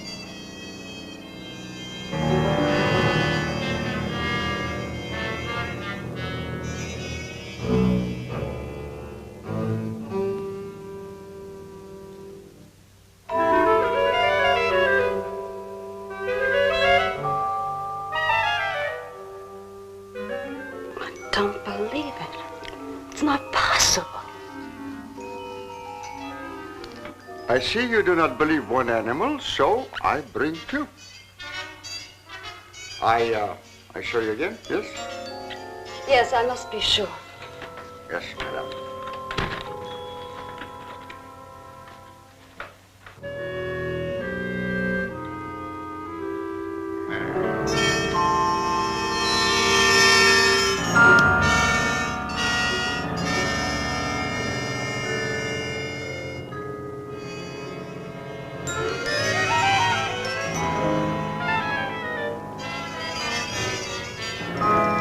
Miss Darling, does my secret have interest for you, yes?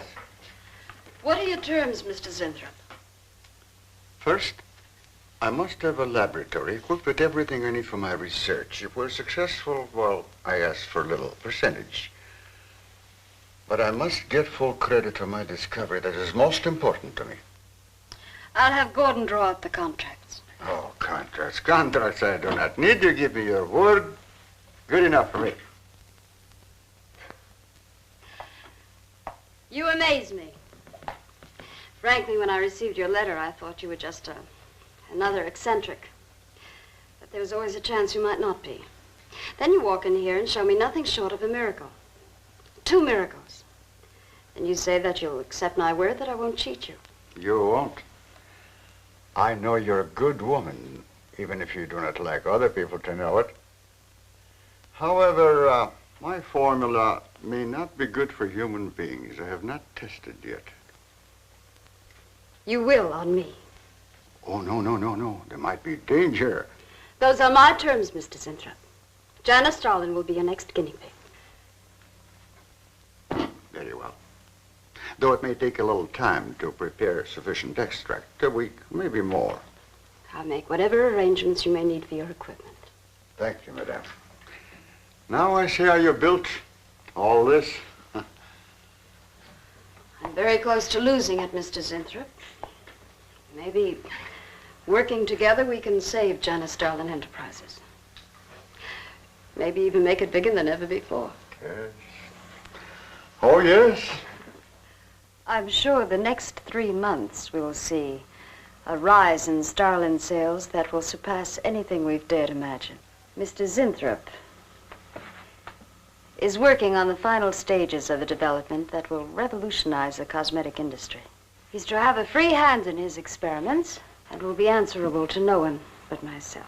At the moment, I cannot divulge the nature of Mr. Zinthrop's experiments, but I can assure you it will bring worldwide recognition to Janice Starlin Enterprises.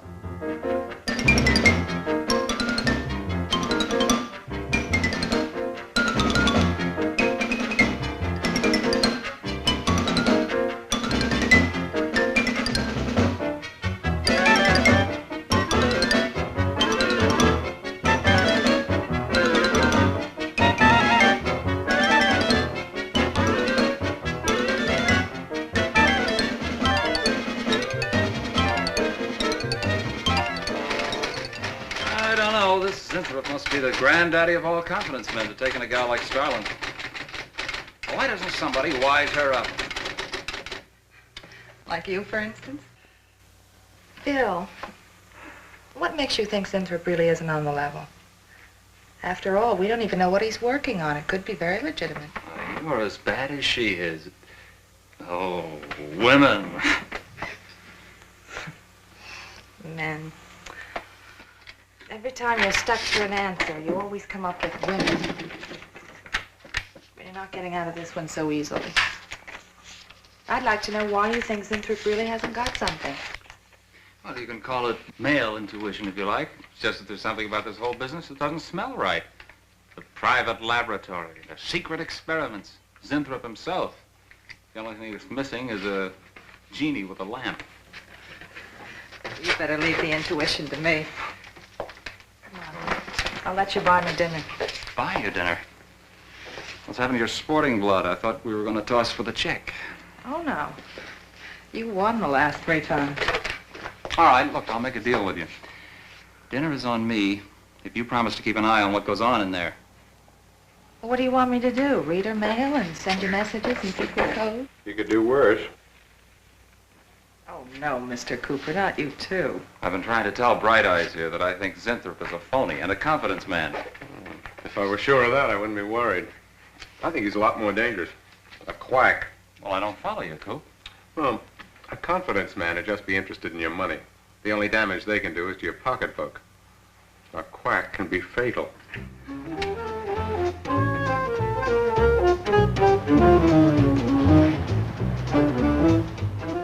So I says to him, I says, listen, Irving, I'm getting sick of this TV every night. I mean, you know, we can do the same thing in a nightclub.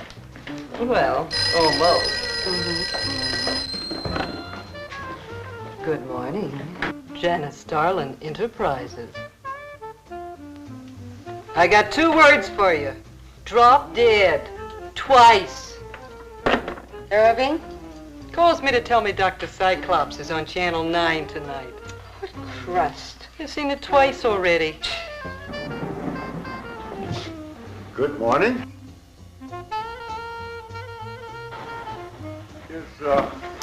Is Miss Darlin in her office now? Miss Starlin's in conference. Would you like to speak to her secretary? Oh, no. Just say to Miss Darlin I should like to see her when she has time, huh? Yes.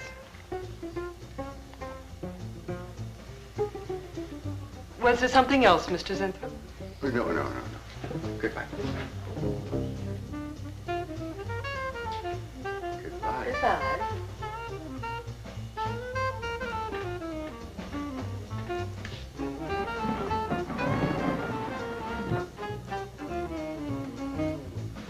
What a character. A regular 2-eyed Dr. Cyclops. Even the bow. Good morning. May I see Miss Zodling, please? He's a real weirdie. Wonder what his game is. Who cares? You know, Morton thinks he's a crackpot. I heard him telling Cooper so. Old Bug Eyes really has the execs worried. About what? That's just it. They don't know. Oh. So anyway, back to Irving.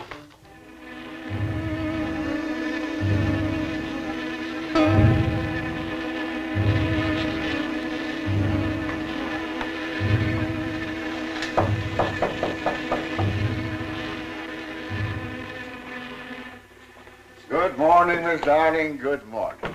Good morning. I couldn't get away any sooner. Is it important? Miss Darlin, do you remember the big cat I showed you last week? No? What about it? Well, I want you to look at him. Come.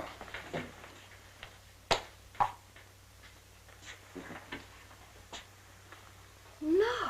Quite a difference, yes? It's incredible. The same mark. It's a cat. You're young again. Can you realize what that means? You're a kitten again. Your whole life to live over. How does it feel? I think perhaps you'll be able to find out for yourself, Miss Darling. Today will be your first injection. Come.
What is it, Gleason?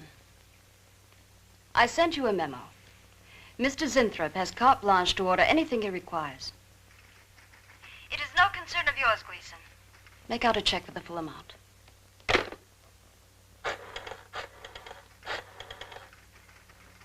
Sue?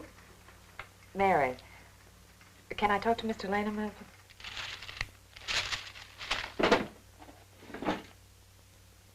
Bill?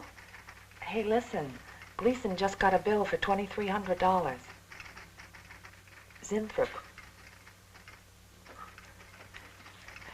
Enzyme extracts.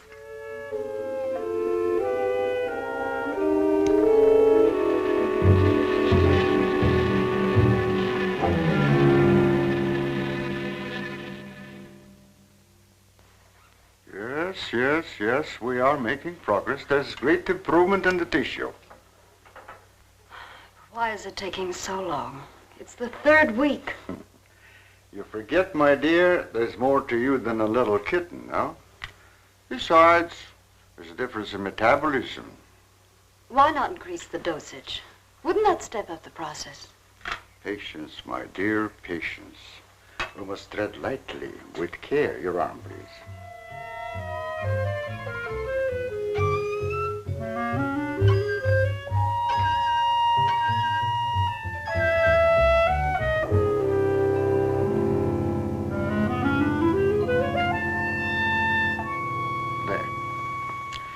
You know, I've been experimenting with a concentrated solution of the enzymes. Oh, a great deal more powerful than the solution I've been using in your injection. Oh? Yes. And I think it will be better for lotions, as an emollient lotion. It'll make estrogenic creams and all such products old-fashioned. My dear, Stalin will be world famous, bringing you to millions. If you're right, Zinthrop, there are going to be a few red faces in my advertising department. But I am right. Why, your own mirror will tell you that I am right. Why, you look at least 5 years younger than you looked 3 weeks ago. I know.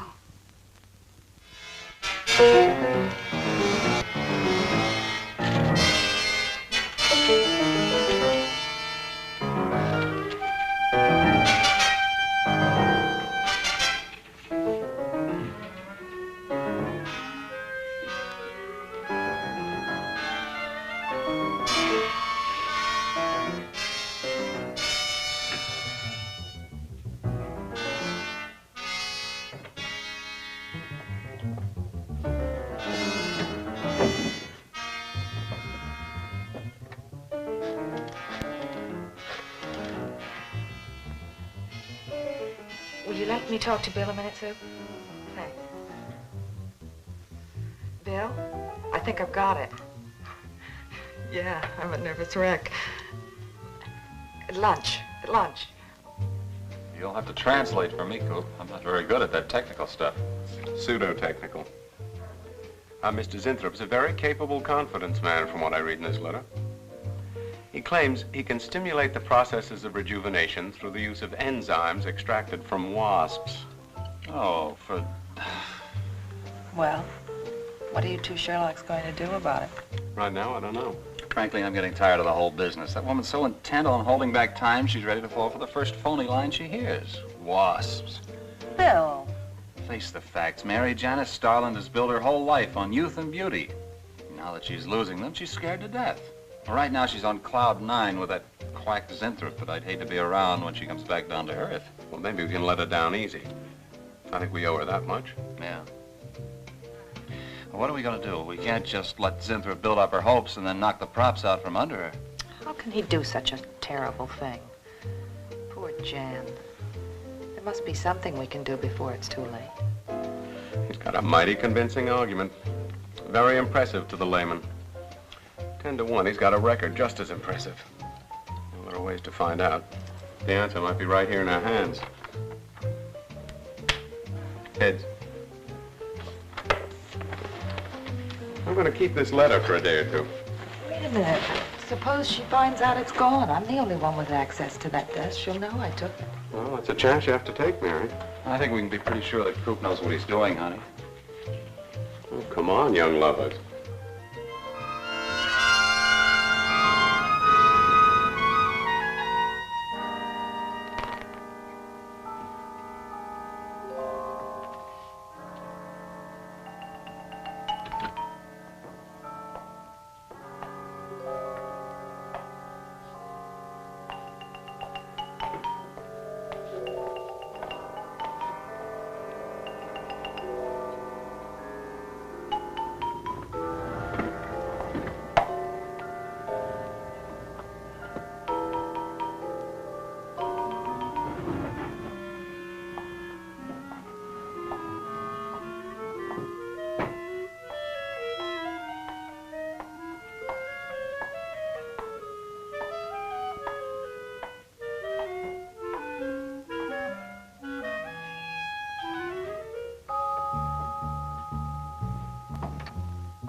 What is it, Maureen?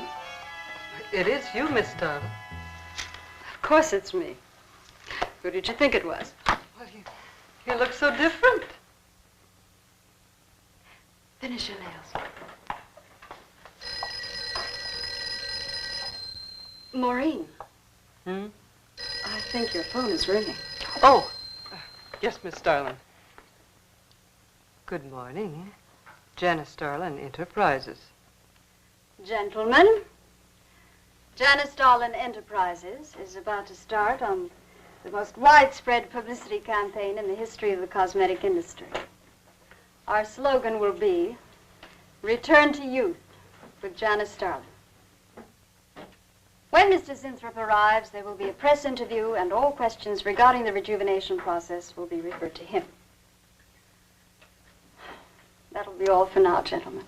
It's amazing. Oh, it's wonderful. You look marvelous. I said that will be all for now, gentlemen. Good morning.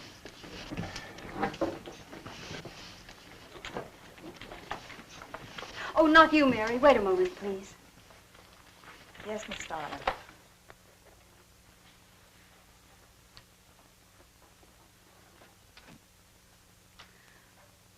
Mary, isn't it wonderful? It's a miracle. A wonderful, incredible miracle. We were so worried about you. We really thought you were in danger. We even went to plotting how to rescue you from Mr. Zinthrop.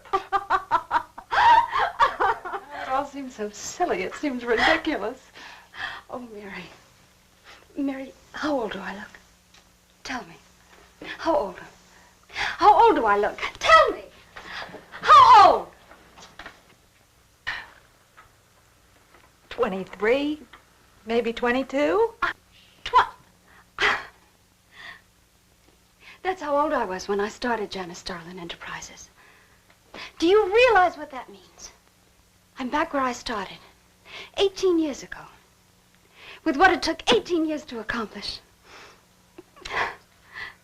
It's like a dream.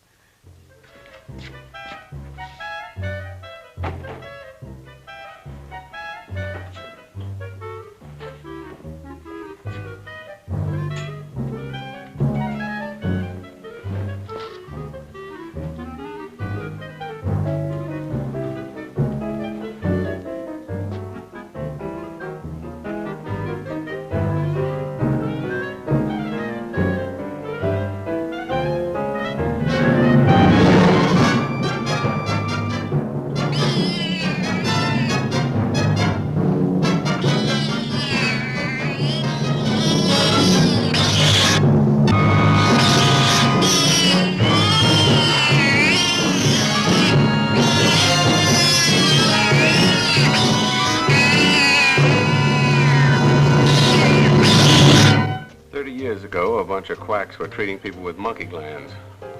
Seemed to work for a while, and then the deterioration set in. That's awful. Do you think that will happen to Jan? I don't know. If I could just get inside of his lab and run a breakdown on what he's using.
Mr. Zinthrop!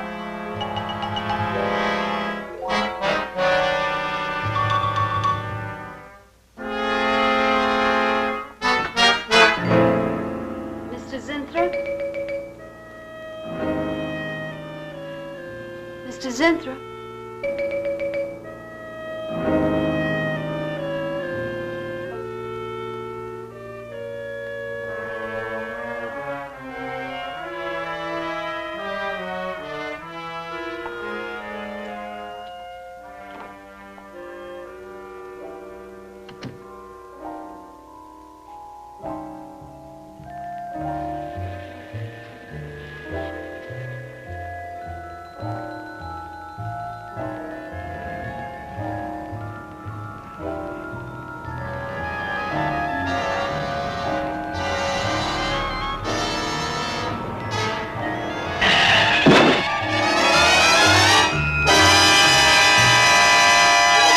I want you to find him, Mr. Hellman. I don't care what it costs.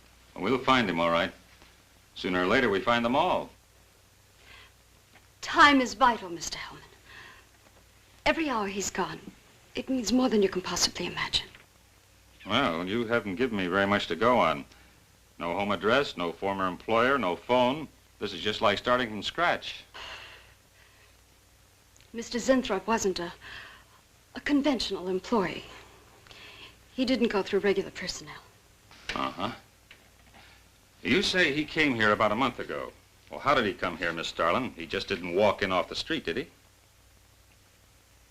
The letter. Right here in my drawer. Maybe, one of the other drawers. So that's what she meant. What who meant? Starlin, the letter's been taken, and you think you know who took it, is that right? My secretary, Miss Dennison. You got her address handy? Her phone number. It might be better if I busted in on her cold. This way she'll have a chance to prepare a story. I know what I'm doing. All right. Mary? Janice Starlin. But before I went to lunch, I made a duplicate copy of Mr. Zinthrop's letter.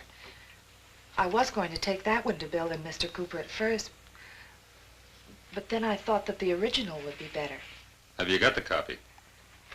Yes, it's in my desk. Get that copy, Miss Dennison.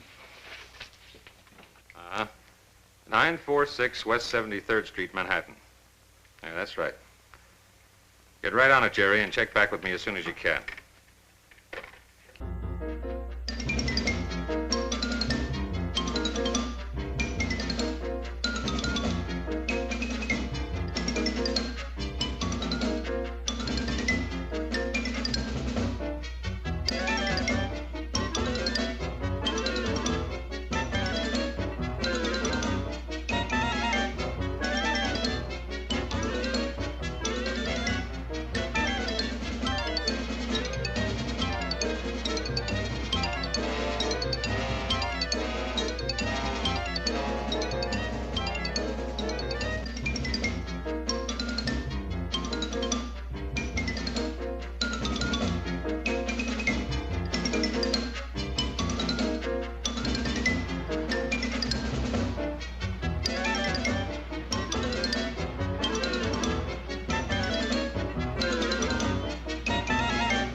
Yeah.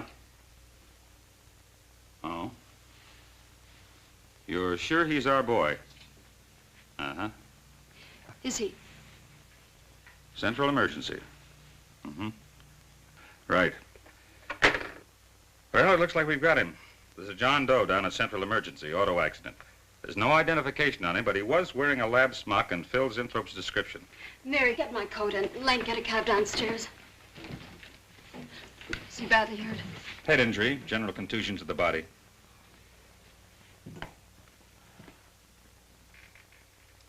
He's had a severe injury and there's definite brain damage. Just how much, we can't tell as yet. How long before you'll know? It's hard to say, Miss Starlin. Who's the best man for this kind of injury? Well, there's several top specialists. Get the best. I'll take full responsibility for the expenses. Yes, Miss Starlin.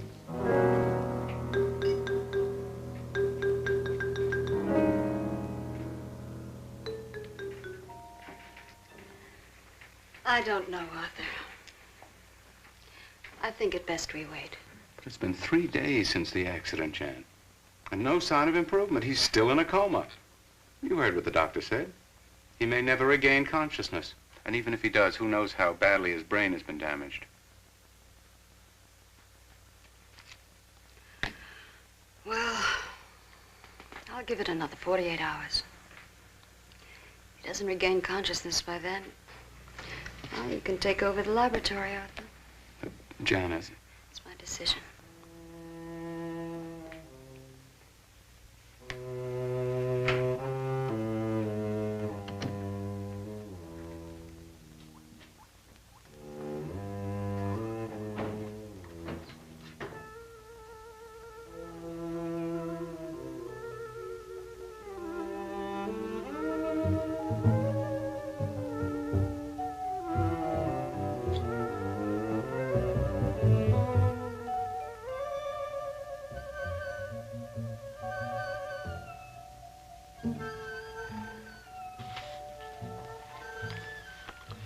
incredible. Right in front of our noses. I can't have used it all. I could run a qualitative analysis.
Thing always goes on a fritz right in the middle of a good program.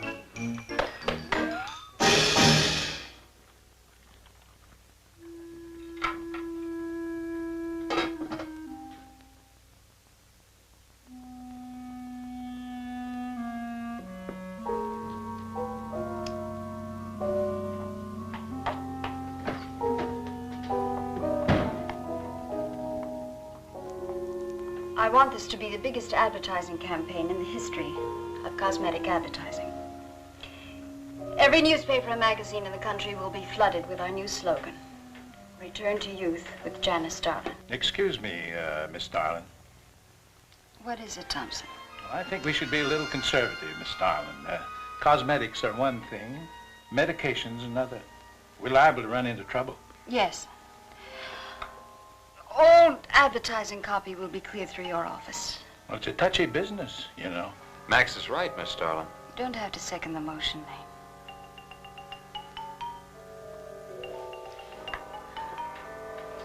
I want one thing understood very clearly now, gentlemen. Janice Starlin Enterprises is going to bring the most fantastically saleable product ever developed by modern cosmetics to the public. And I don't intend to be restricted by timidity on the part of my own staff. Is that clear?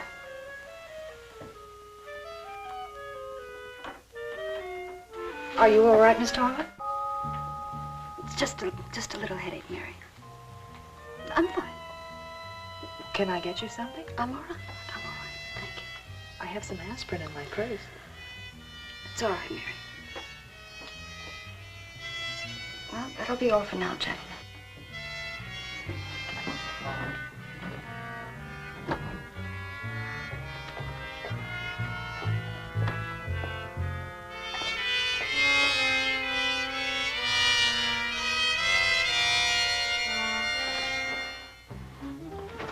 Hi.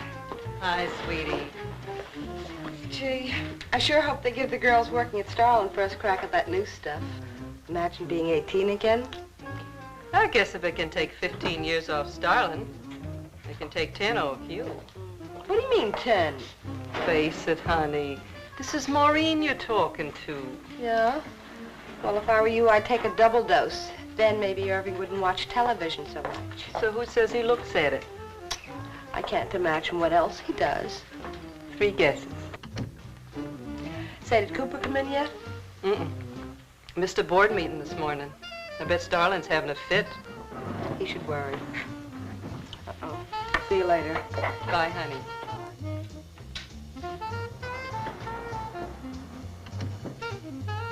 Hi, pretty puss.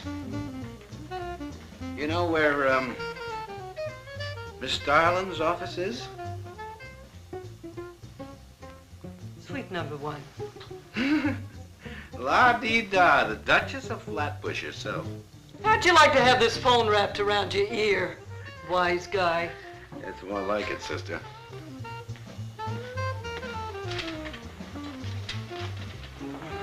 Sweet number one.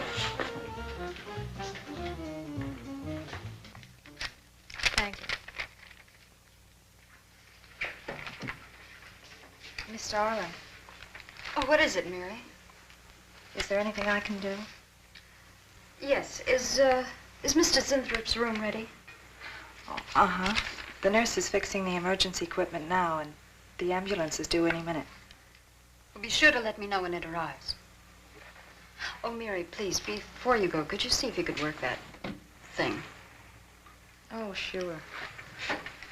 I've seen lots of these.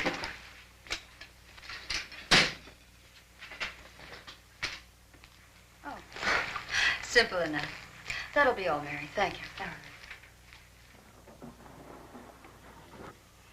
We've had a room especially made over for you, Mr. Zinthrop. And Miss Warren has a room adjoining yours, so there'll be someone near you at all times. Thank you. Thank you. When you're feeling better, Mr. Zinthrop, there are a few things I'd like to discuss with you. Good, good.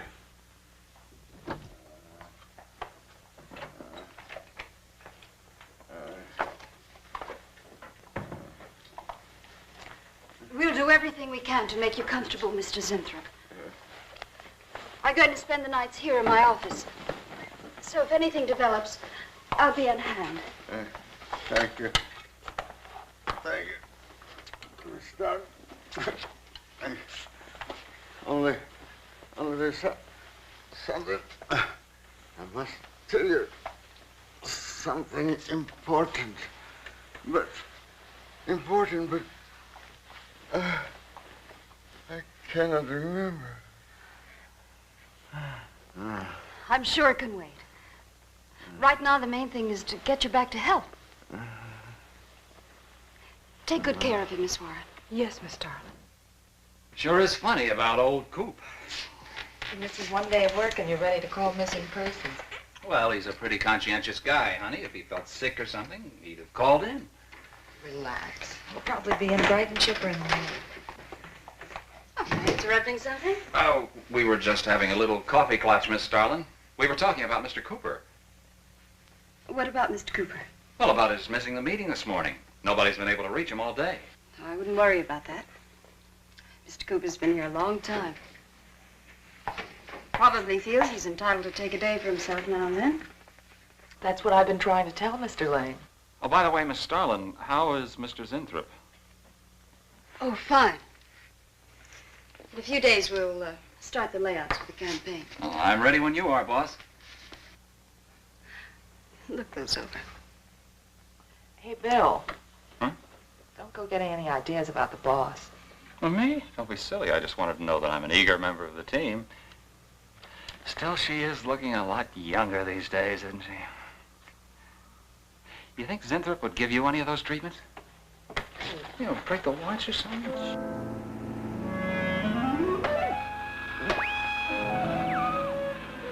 Guarantee of this, too.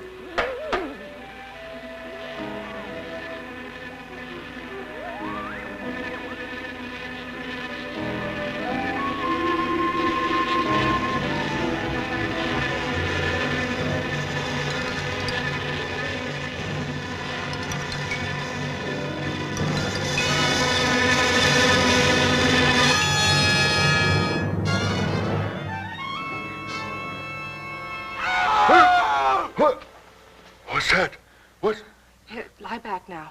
You just had a bad dream. Lie down now. Go to sleep. Such horrible sound. Like a nightmare. It's a bad dream. Lie down. Just a dream. Tell Mr. Green that personnel is his responsibility. I have other things to think about than worrying whether the night watchman walked off the job. Well, that's just it, Miss Starlin. Mr. Green feels that the watchman never left the building.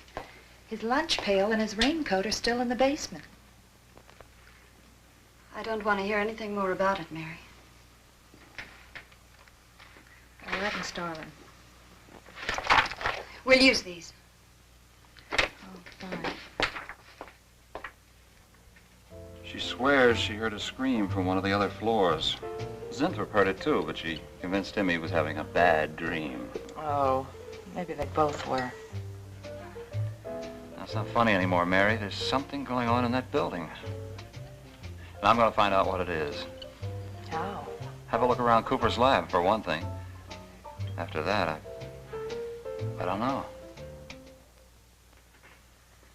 Hold it steady.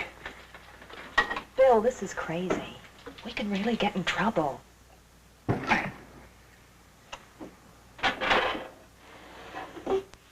I won't tire him, Miss Warren, but it is important. All right, Miss Starlin. I'll be in my room.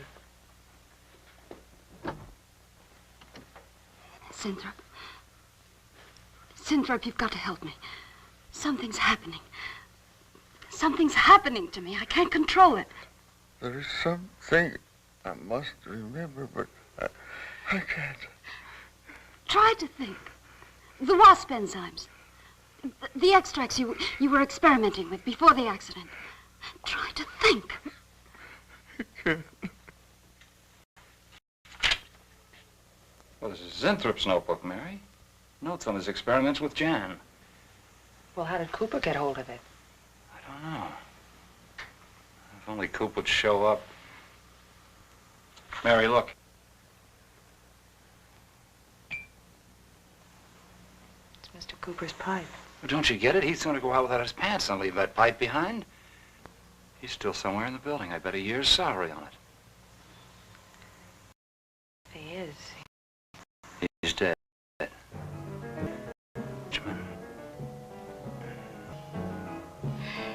There's only enough left for one more injection. One more. You've got to make more, Zinthrop. Help me, Zinthrop. Please, my head, oh, my head. Zinthrop, help me! Oh, what? Help me!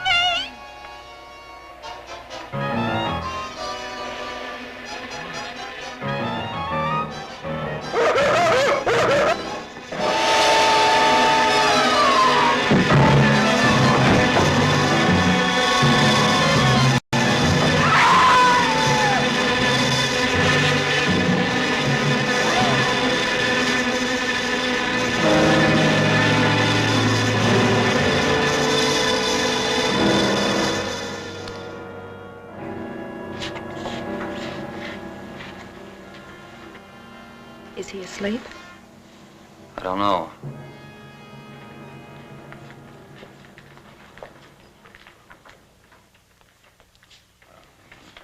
Bill, don't touch him.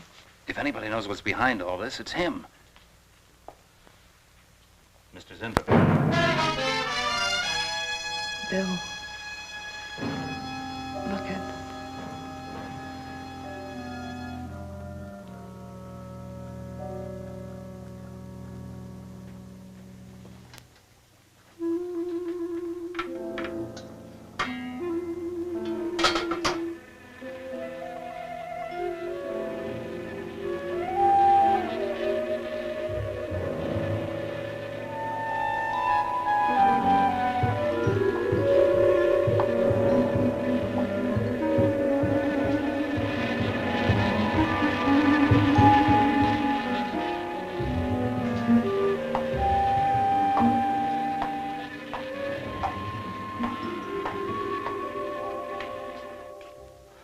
Her coat, purse, and everything else are still in there. She wouldn't go out without her purse. Bill, let's get out of here. I don't like it. The cat. The cat. Must warn her. Mr. Zinthrop. Who are you?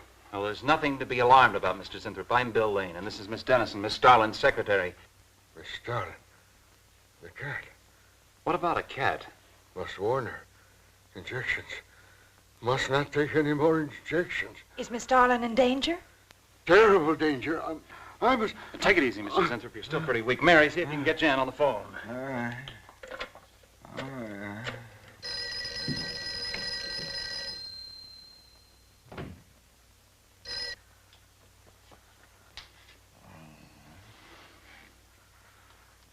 There's no answer. Oh, Miss Starlin? Is that you, Mary? Where are you? We're in the building. We're in Mr. Zinthrup's room. Something's happened down Here, here. let me talk to her. Hello, Miss Starlin. This is Lane. Why are you and Mary still in the building? I must help. I'm Don't let him get up, responsible. Mary. I must help. I must not I hold can't me explain back. now, Miss Starlin. I must go. Hang on to it. I must help. You must not hold me back. Don't worry, Mr. Zinthrop. We won't let anything happen to Miss Starlin. Hello. Hello, Miss Starlin. What's going on down there? Stay in your office. I'll be right up. Keep an eye on Zinthrop, honey. I'm going upstairs. Oh, no. The insects. The insects. Take it easy, Mr. Zinthrop. You do not understand. Miss Darling, she's in danger. I must warn her. Look, I'll have to stay here. You go for Jan. Okay. When you get up there, call the police. You can't get outside on this phone. All right, I'll hurry.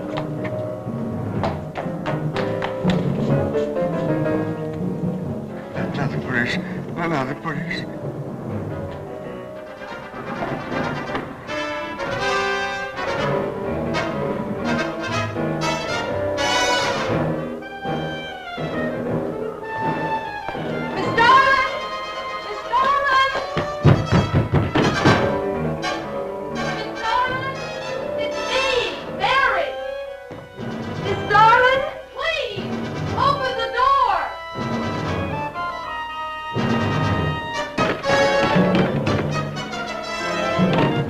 What is it, Mary? Miss Starlin, please. Will you please call the police? What for?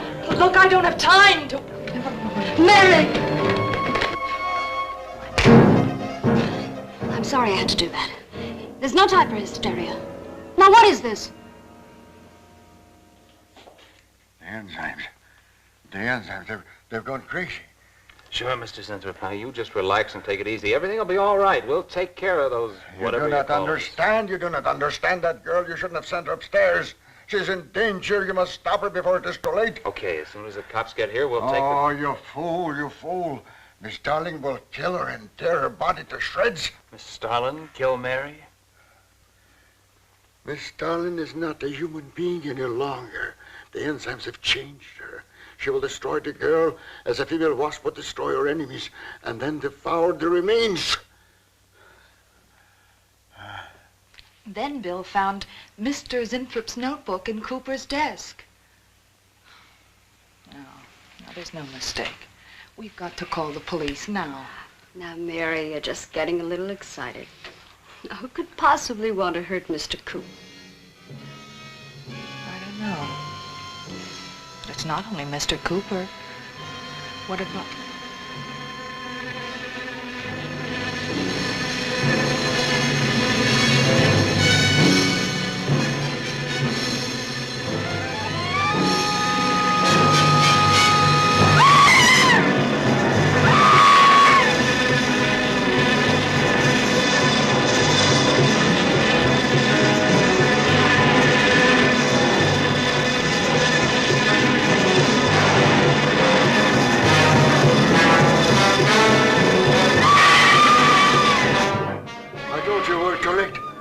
Mary!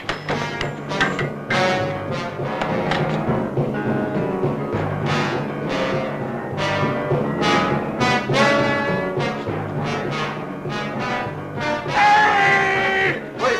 I go with you.